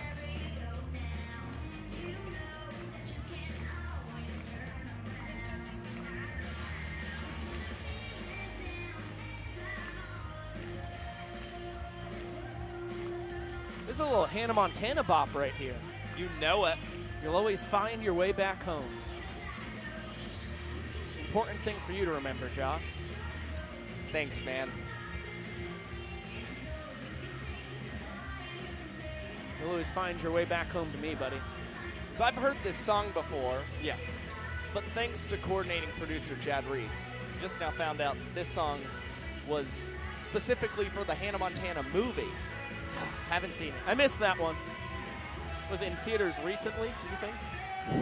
The Hannah Montana movie? Yeah. I'm gonna wager that it was released in like 2009, 2010. Oh, yeah! 2009, Chad confirms. Good year, 2009.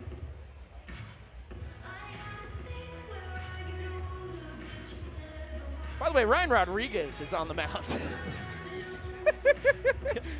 Sexy Mexi's taking over. It's the second guy out of the pen, takes over for Dalton Ponce, who pitched across 3 innings. A ball and 2 strikes on Jackie.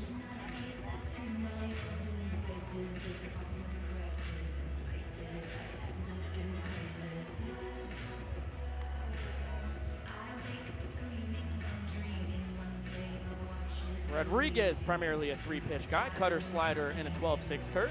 Working the 4-seam fastball as well, but likes to cut it when possible.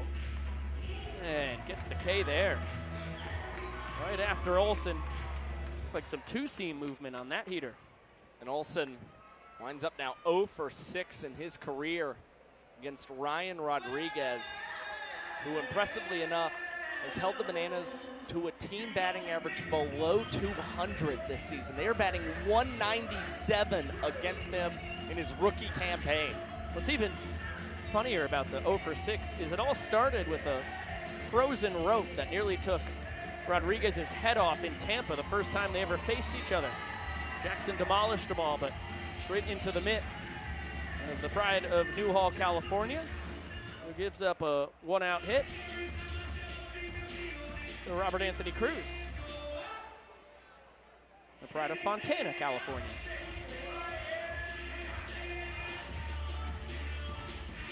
So Rack 1 for 2 on the afternoon. He represents the inning-winning run as Coxie steps in.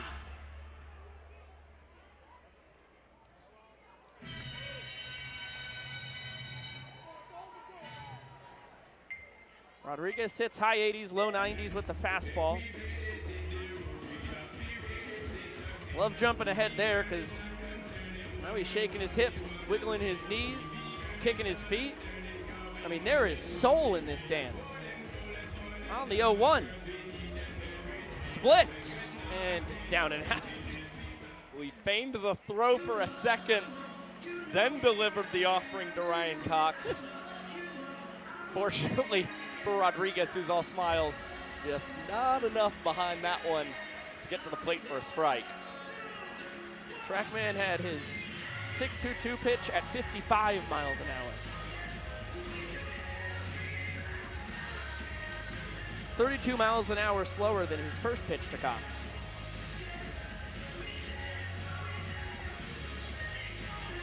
Fastball misses up, and Rack gets back for the throw from Ballhome, who's moved from the extra hitter spot to behind the plate.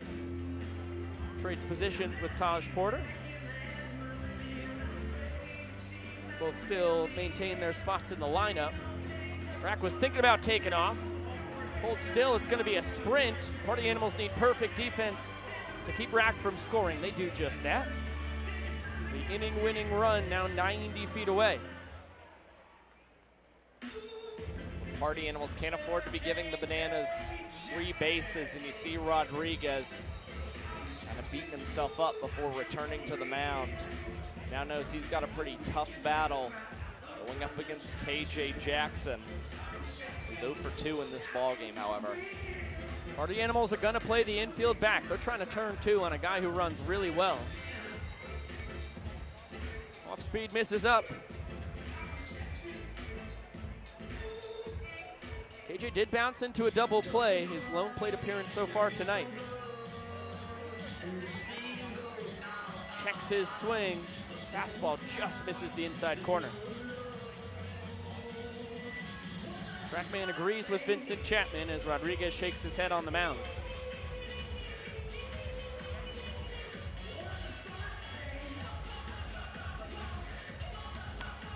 This one past the dive of Swan into right. KJ Jackson, his second career walk-off. And the Nanners lead 3-0.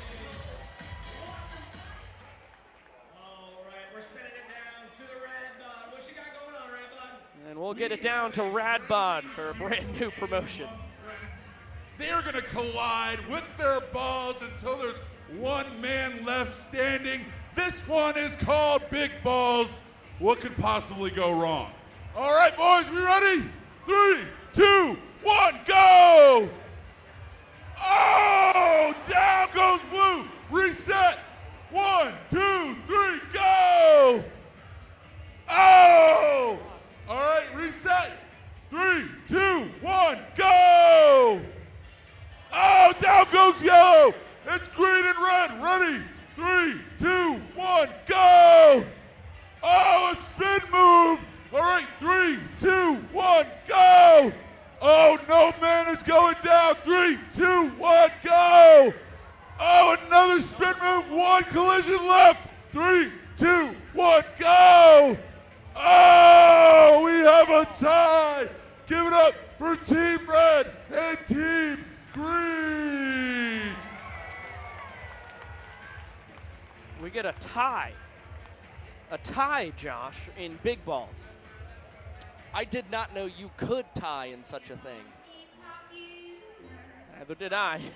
It's a goofy afternoon. Tanner and Dalton are Little cross-team walk-up here.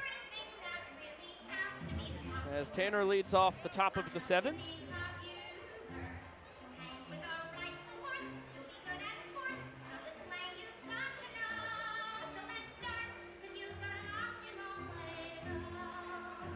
Good to see some show tunes making their way into the ball game today.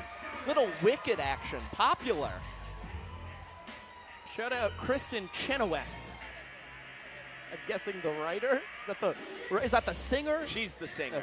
All right. You a big Wicked guy? You know, I've dabbled. Did you know the name Kristen Chenoweth? Yes, I did. Really?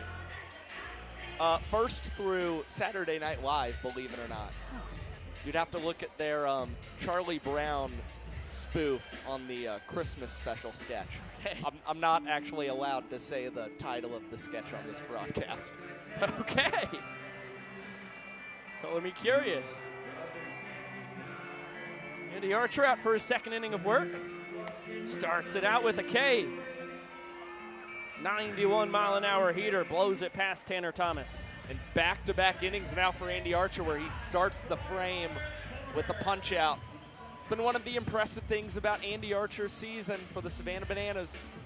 He's retired 15% of the total batters he's faced via the K.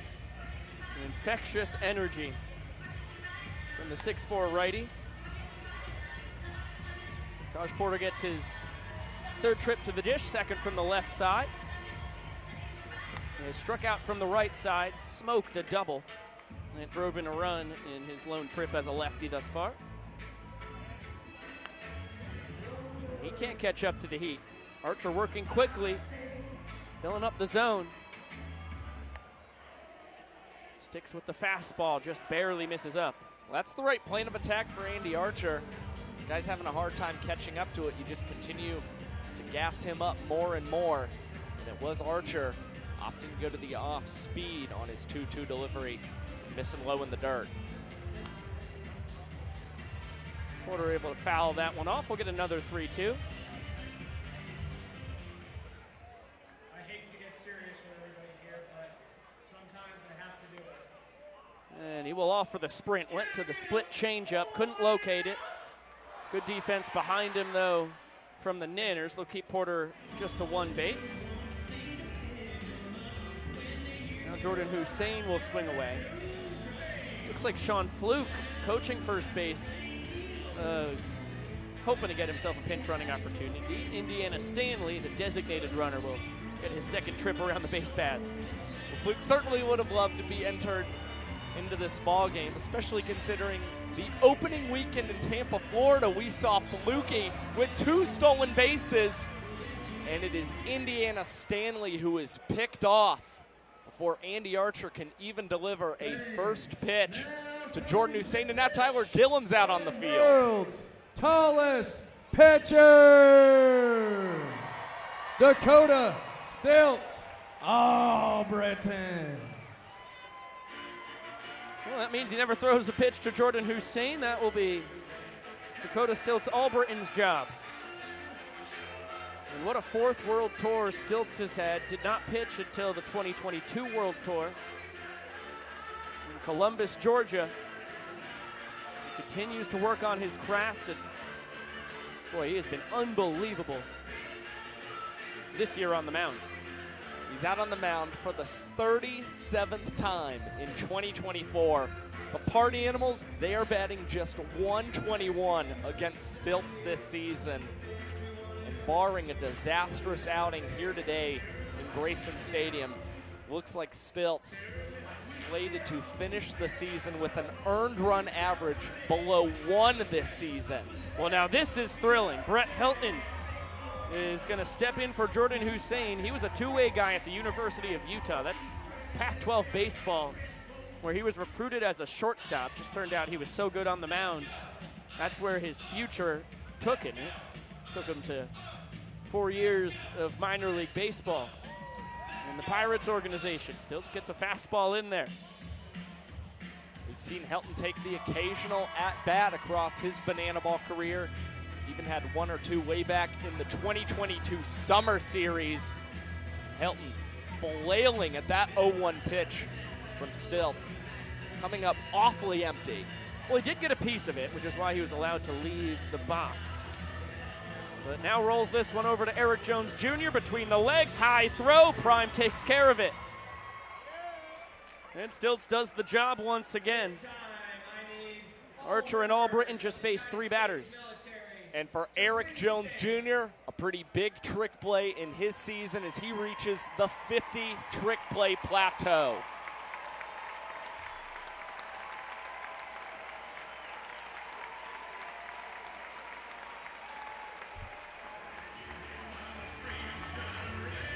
BJ 50 for 52 on the tour. What a job he's done, plussing his defensive capabilities in banana ball as we honor all the service members, past and present here in Grayson Stadium. Pass that on to everybody watching on YouTube with us here on this beautiful afternoon from historic Grayson Stadium. Josh, we're not just giving away 1 pair of shoes today. We are giving away 5 pairs of shoes. 5 pairs of shoes on the post-game show. You will need a buzzword. I'm sure you all know the drill at this point. We'll put the link in the description in the comment section.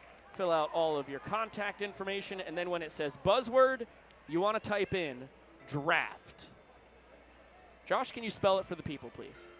D-R-A-F-T, draft. Nailed it. And that, of course, is because we'll have our 2025 World Tour draft on Thursday night.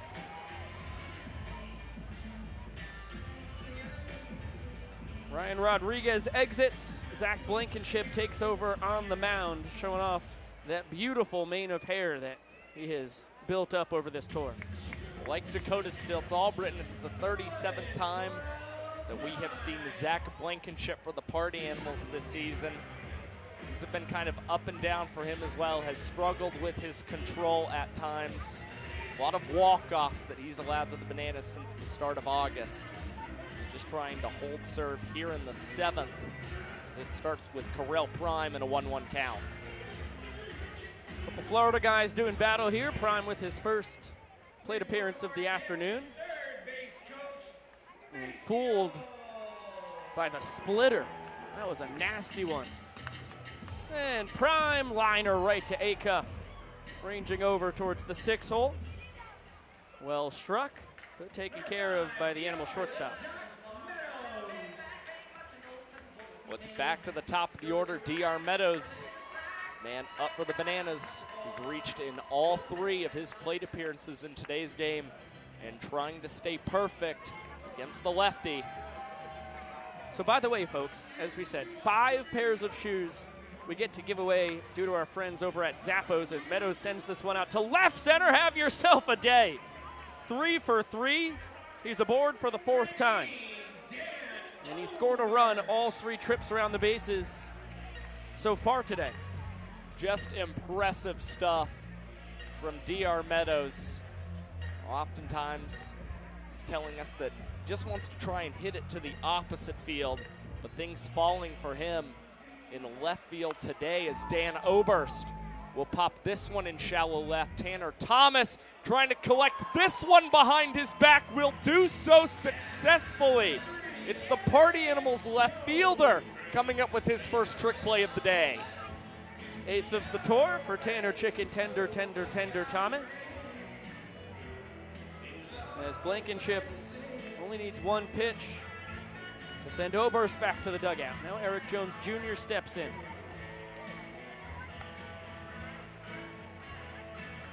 Bam Bam throws a lot of sinkers. You saw one right there. Working a curveball changeup and a splitter as well as he takes a peek at DR, throws it away. And Meadows is going to get a free 90 on the error from Blankenship. That's his first error of the tour.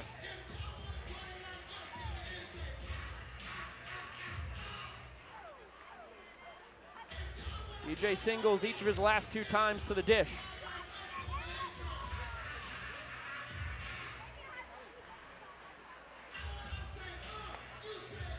Ahead 2-0. Another spot here where ball 4 wins the inning for the Bananas. Which would make that error from Blankenship even more costly. Look at the box score, the Animals. When you combine the errors and trick plays missed, 4 of them in today's contest. Another thing not going their way. Blankenship has a wild pitch that ball home can't control. Well, the Party Animals lost the 4th inning on a walk-off wild pitch that Dalton Malden came in to score on.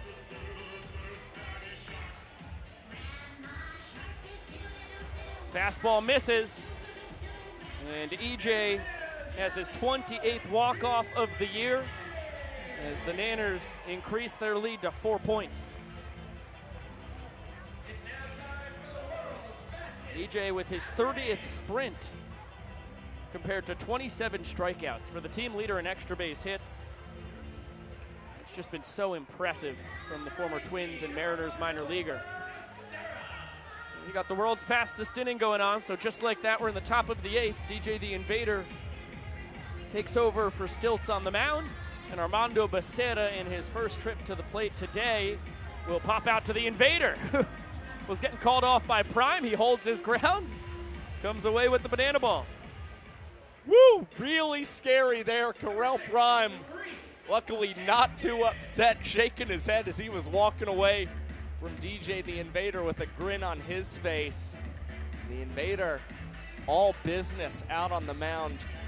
Quick 2-pitch out. Now goes after Reese Hampton at the top of this order for the Animals. I think it's pretty tough to make Correll Prime unhappy. That guy just oozes positive vibes. Reese Hampton out to the fan wall. Great job by Alexiadis, gets it in quickly. Keeps Hampton at second base, who has his 24th double of the tour. Now 1 behind Skoll for the season lead. First pitch swinging, Chase Acuff skied to left center. Meadows moseying over, is gonna knock it in the air, and Cruz has it, fires to third, not in time. Good job by Hampton. He can start tagging as soon as an outfielder touches the ball, so he was taken off while Cruz was waiting for that to fall out of the sky. But DR grabs the trick play, his 95th of the tour. 5 away from becoming the first outfielder to reach the 100 trick play club. It's going to be a tall task for DR to get to 5 trick plays in a ball game. He'll try and grab 1 more before this game is over. And DJ the Invader has a quick inning, 1 minute and 42 seconds against the Party Animals. And you see more acrobatics from the first base umpire, Carson Sazu. That's what the Invader does. I mean, this guy is so good at working quick. Fills up the zone. He has 2 of the 4 innings in banana ball history that have ever been thrown less than a minute. Of course, he had the record at 57 seconds. He set in Des Moines, Iowa last August. Then Zach Phillips topped him with the 55-second in Houston this year. DJ took him down with his 47-second inning in Savannah against the Aussie Drop Bears, which 3 trick plays were made behind him, which is mind-boggling in a whole nother sense. And then Drew Gillespie was able to break the record by 1 second in Cleveland back in August of this year.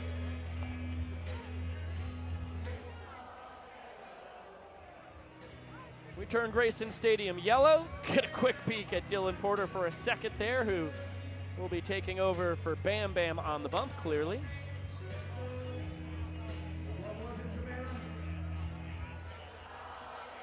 Can't light up the sky with the sun bearing down on us here around 3:45 p.m. Eastern.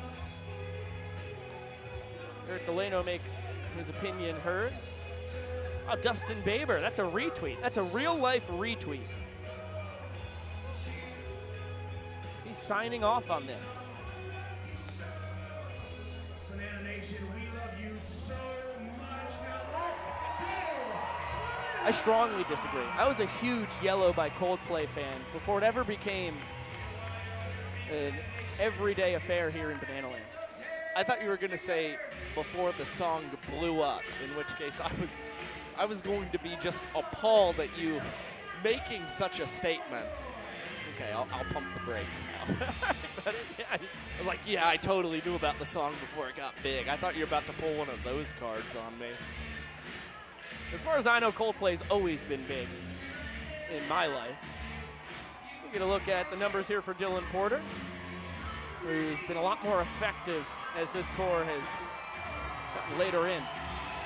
He's had better command of the strike zone, but unfortunately been a victim of the long ball, and we saw that in Citizens Bank Park last Saturday. Robert Anthony Cruz launched a walk-off 3-run shot against the pistol squat king. Got a double pistol squat in his first pitch.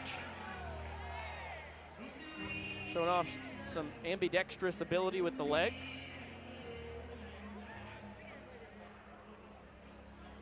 Bill Leroy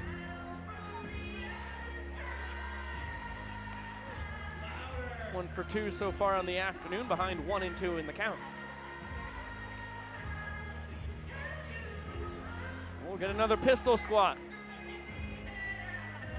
Breaks off a slider. That misses the outside corner. Good pitch for Dylan Porter, and it says a lot about his confidence in the off-speed pitch to go down to the pistol squat and still deliver something outside of the traditional fastball. Now the count full against Bill Leroy, and again, ball 4 sprint. It's been another real struggle for Porter this season as Leroy takes a big swing out to left field. Tanner Thomas will watch this one sail over the fence, and Bill Leroy, for the 4th time in 2024, leaves the yard. It's another walk-off in this ball game for the Nanners.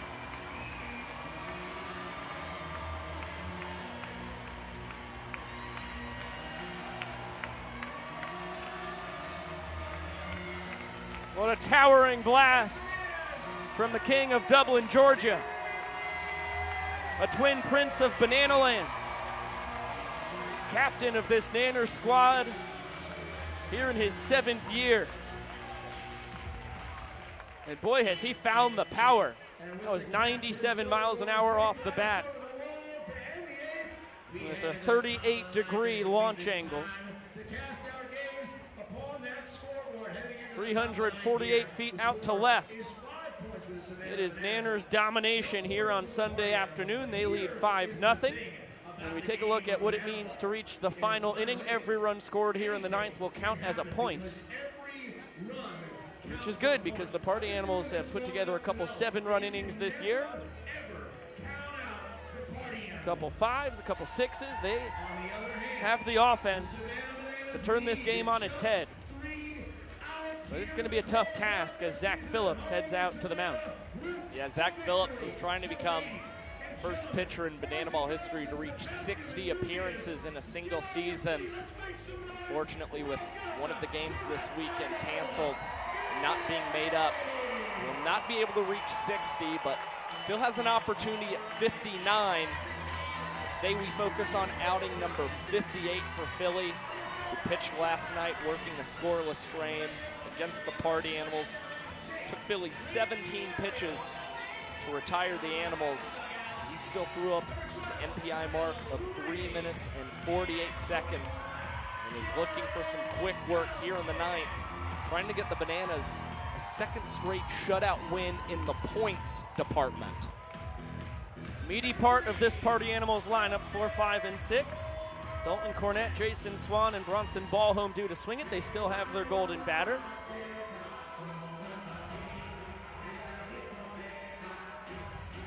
Little heel kick from Philly, and a fastball sails in high. Former Royals minor leaguer, works very fast. He was a quick adopter of Banana Ball. First inning he ever threw was under 2 minutes.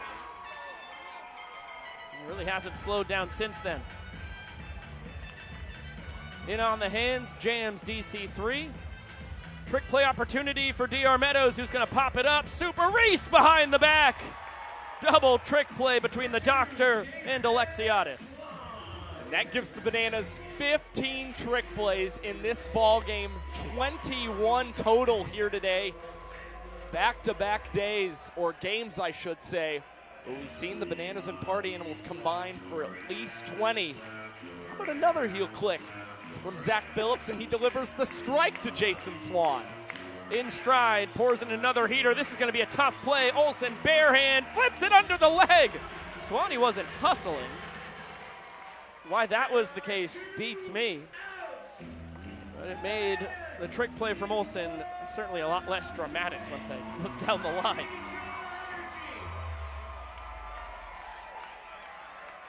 Swan was 2 for 2 on the day, now 2 for 3, of course. Thought he had a good chance to beat that out. Must have had a stinger in on the hands. Hitting in the place of Bronson Ball home is the golden batter for the Party Animals, Reese Hampton. Well, the Party Animals clearly still fighting. Ronnie was 0 for 3 on the day, so they turned to Reese Hampton, who's had a couple legendary golden batter at-bats against Philly. First one was all the way back in Peoria, Arizona. Second weekend of the tour. Had a game-tying single in the 9th, ended up winning that game in showdowns. 2-0, minor leaguer on minor leaguer. And that is a filthy changeup he breaks off in a hitter's count. Hampton now ready for the 3-1. Wow, that was a generous strike call. Swinging bunt foul, we'll do it again.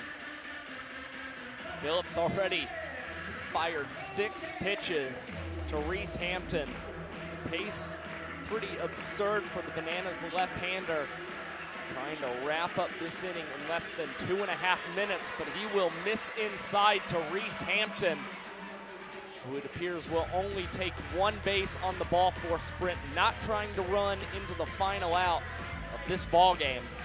Yeah, the Party Animals need to get 3 more guys on before they can dream about tying this game. Looks like that was a spooky one for Reese. Philly delivering the payoff pitch towards a sensitive region. Now a 1-0 on Tanner Thomas, who hits lefties very well. Got a hit off Philly last night, in fact. 1 for 3 today.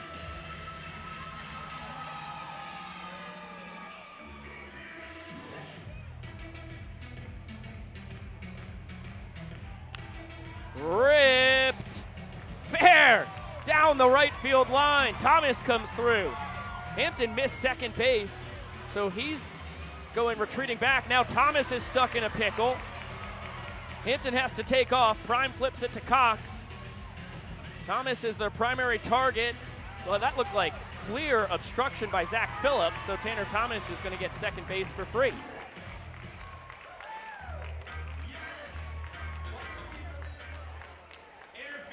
Well, little confusion there, but the umpiring crew making it very clear Tanner Thomas will indeed get second base for the Party Animals. You see Philly patting his chest saying, that one's my bad for the interference. Now the Party Animals, 2 outs, 2 men in scoring position. Time to see if Taj Porter can keep the line moving.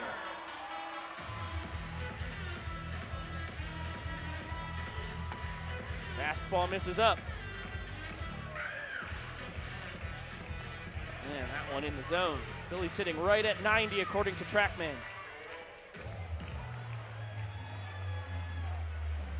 Party Animals down to their final strike. Lined into left, Robert Anthony Cruz takes care of it. And the Nanners dominate on this Sunday afternoon. They take it 5-0, sweep the 2-game set, and improve to 51-30 on the tour with only 1 game left on October 12th in Miami, as we now set our sights on the 2025 Banana Ball World Tour Draft this coming Thursday night. Last night's contest very much dominated by the pitching side of things for the Bananas. Today the offense was what really reigned supreme and provided the Bananas with win number 51. And they finish 2024 with a 16-5 record here in Grayson Stadium. quite the turnaround from their struggles here in 2023. Here comes Bill Leroy. Let's dance! Those struggles was the Bananas going 5-13 against the Party Animals at home here in Savannah. And then, of course, losing the season series by just one game. So every one of those Party Animals victories here in Grayson ended up being mighty important. The Nanners have dominated this tour. They now improve to 39-27 overall against the Party Animals. A dozen games up with one more to play. And we can't wait to see you on Thursday night for the draft. For now, let's get it down to Bill. Ladies and gentlemen, it's time to meet your winning squad. Infielder Dalton Malden with entertainers Malachi Mitchell, Alex Ziegler, and Maceo. Tonight's starting pitcher, Noah Nisnick, and behind the plate, myself, Bill Leroy. And our pitching staff, Cowboy Kyle Louise, Ethan Scooge, DJ the Invader, Jared Donaldson, Ryan Kellogg, Andy Archer, Zach Phillips, and Austin Krzyminski. And now, the boys that do it all, our utility players. Number 3, Eric Jones, and number 18, Danny Husley. Now for the boys in the infield. We have Jackson Olsen, Ryan Cox, Danny Oberst, Brandon Crosby, KJ Jackson, and Corral Pride. Now the boys in the outfield. D.R. Meadows, Rack, Robert Anthony Cruz, Reese Alexiadis, Michael Deeb, and Ty Jackson. Our coaching staff, Adam Virant, Ray Ortega, and Tyler Gillum. Last but not least, the tallest man in sports, Dakota Stilts All-Britain.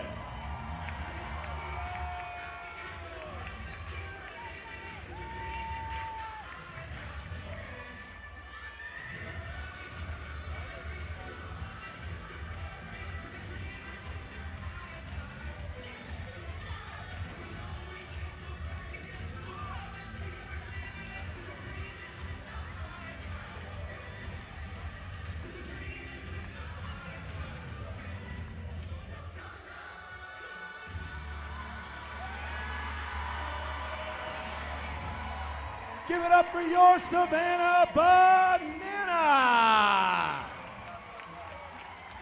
Ladies and gentlemen, we have got to say thank you. Thank you not just for today, not just for this amazing weekend, our last weekend here at home for the season, but we want to thank you, the greatest, most passionate, energetic, best dressed, best sounding fans in all of sports for an incredible 2024 season here at home. Give yourselves a round of applause, will you? Now today might be our final game of the season, but the biggest show of the year is this Thursday, October the 3rd, right here at Grayson Stadium, whether you are here live in person or you are watching at home on YouTube. Make sure you are tuned in because we are going to make the biggest announcements, not just in Savannah Bananas history, but in banana ball history. We can't wait to see you and share it with you again. Thank you for an incredible season here at home at historic Grayson Stadium. And on behalf of the Savannah Bananas, the Party Animals, and everybody here, my name is the Young Professor saying to you, class dismissed. We'll see you in the Plaza Party one last time. Be safe, everybody. Thank you, Mr. Young Professor, sir. Good to remind the folks that Thursday night's going to be one of the biggest evenings of the year here in Bananaland. I know we talked about it a lot on the broadcast. That's because we are too fired up about the 2025 World Tour Draft. That's Josh Talevsky. I'm Biko Scala. Thank you all so much for spending your Sunday afternoon with us. We have 5 pairs of shoes to give away from our friends over at Zappos. But before we do that, have to chop it up about a fascinating one today. I threw my pen. Thank you so much, Chad Reese. Just can't have this not in the hand. I mean, I wouldn't know what to say. Butterfingers, Biko. Yeah, correct. Just loose up here. Dominating win for the Bananas, but a pretty fun and bizarre game for sure. Yeah, definitely some fun hijinks, and it was bizarre at times, but again, the offense very dominant for the Bananas in today's game. 12 hits overall from the Savannah Bananas, and of course, the final one is capped off from a walk-off home run from Bill Leroy. And when you look at those 12 hits, 4 of them came from guys who came off the bench for the Bananas today. So a very good job by the guys who didn't even begin this game in the starting lineup to be able to produce offensively for this squad. You saw 22 trick plays in the ball game. The Bananas with 16, the Party Animals with 6. And while the Bananas offense was very strong, you also saw the Party Animals hurt themselves in a couple ways as they had 4 combined errors and trick plays missed in this ball game. You also saw 2 wild pitches in this game that did eventually lead to walk-offs and points for the Bananas in today's contest. But overall, the game wraps up in 1 hour and 55 minutes, and we saw DR Meadows become the first player in Banana Ball history with 90 hits and 90 trick plays in a season. And we also saw that trick play in the 9th inning from DR Meadows that he combined with for Reese Alexiadis. So it's Meadows heading into the final game in Miami on October the 12th, who will be 4 trick plays away from 100. He's got himself in a somewhat decent position to try and play a very aggressive game of Banana Ball and get himself in the record books. It's going to be really exciting to follow when we're down in Florida soon. And once again, a reminder just for perspective, Reese Hampton just got his 40th trick play of the year. That's the second most when it comes to outfield. Reese Alexiadis also joined the 40 trick play club today, but nobody is even close to 50 really, and DR is knocking on the door of 100. So that will be really fun to keep track of in Miami, which of course the MLB season series between the Bananas and Party Animals, currently split at 2 games each, will be on the line as well. But now we set our sights on the draft this Thursday night. We have 3 team schedules to announce between the Bananas, Party Animals, and the Firefighters. I would wager there will be a 4th team added to the Banana Land fun, and there will be a whole lot more surprises and huge announcements to be made on Thursday night at 7. It is going to be a really massive announcement, something that you guys will not want to miss. And again, the coaches, the staff, the players, just about everybody fired up for this show, and it's going to be really cool to see all the places that the 2025 tour takes our teams in Banana Ball. And still a couple tickets left, so if you really do want to be here in Savannah, which is going to be an insane scene, and you will still get to experience all of the broadcast action as Josh and I will be on the mics in the stadium here for the 2nd straight year, you can come and do that with us. If not, join us on the Bananas YouTube page. It's going to be a blast to watch right there as well. All right, we got to shout out the cast and the crew, and before that, we got to give away 5 pairs of shoes from our friends over at Zappos. Drum roll, please, Josh. Carrie Frisch. Carrie Frisch, congratulations. You've got yourself a pair of shoes. Rebecca Rankin. Rebecca Rankin, that's another familiar name. Free pair of shoes for you as well. Cheryl Smith. Cheryl Smith, welcome to the Winners Club. Janae Sharp. Janae Sharp. Awful sharp move of you getting involved here. You've got a free pair of shoes. Elizabeth Clifton. Elizabeth Clifton. Congratulations. So Carrie Frisch, Rebecca Rankin, Cheryl Smith, Janae Sharp, Elizabeth Clifton.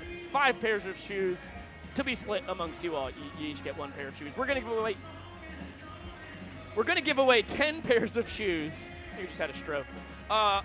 In Miami. Okay. Huge shout out to our BTV crew, especially Griffin Ellis and Nick Keldy, who, when we realized that we were not going to have power to our control room about 2 hours before we were supposed to go live today, worked their broadcast magic and genius and made this whole thing possible. The entire control room was up here in the booth with us, and Chad tries to show you them. He goes the wrong way. There they are! Shout out Caitlin and Quinn also. They had nothing to do with the broadcast today, but they're there and they're hanging out and they're doing fun marketing stuff for us here. Welcome, Hope. Hope did have things to do with the broadcast. She's peeking in from the door. Also, a big shout out to our director, Chris Haynes. He's over there. Shout out our high home camera operator, Lexton Fowler. On the low home, that would be Emerson Elmgren, the Iron Horse of BTV. On the audio, Gwen Guido. On the scorebug, Frank Guido. Yes, once again, a family affair and brought up to the booth this afternoon. On the graphics, Julia Massey. On the statistics being updated on said graphics, Mikey O'Connor. And not pictured live in the booth with us tonight, our moderators in the chat, Colbyte _ and Scott Thompson. And as I said at the top of the broadcast, a huge thanks to Chad Reese, our coordinating producer, as well, who did an insane job organizing all of the madness beforehand to make sure we were able to get this broadcast to you. Josh Talevsky on the statistical savantry, you were incredible today. Biko Scal, it's been an immense pleasure to call all of these games with you this season in Grayson Stadium. I can't wait to get back here on Thursday and cover the draft with you, my friend. Going to be a blast. Good work on the color commentary as well. That was selling you half short on your obligations here in Banana Land. Big thanks to the executive producers of BTV. That would be Jesse, Emily, and Carrie Cole, as well as Jared Orton. For the entire crew here, shout out Drake Toll, just goofing around today. Don't know what he was up to, but he was somewhere, and he was helping us with vibes. I'm Biko Scala saying so long for now. We'll see you on Thursday night for the draft, and of course, we will. See you later!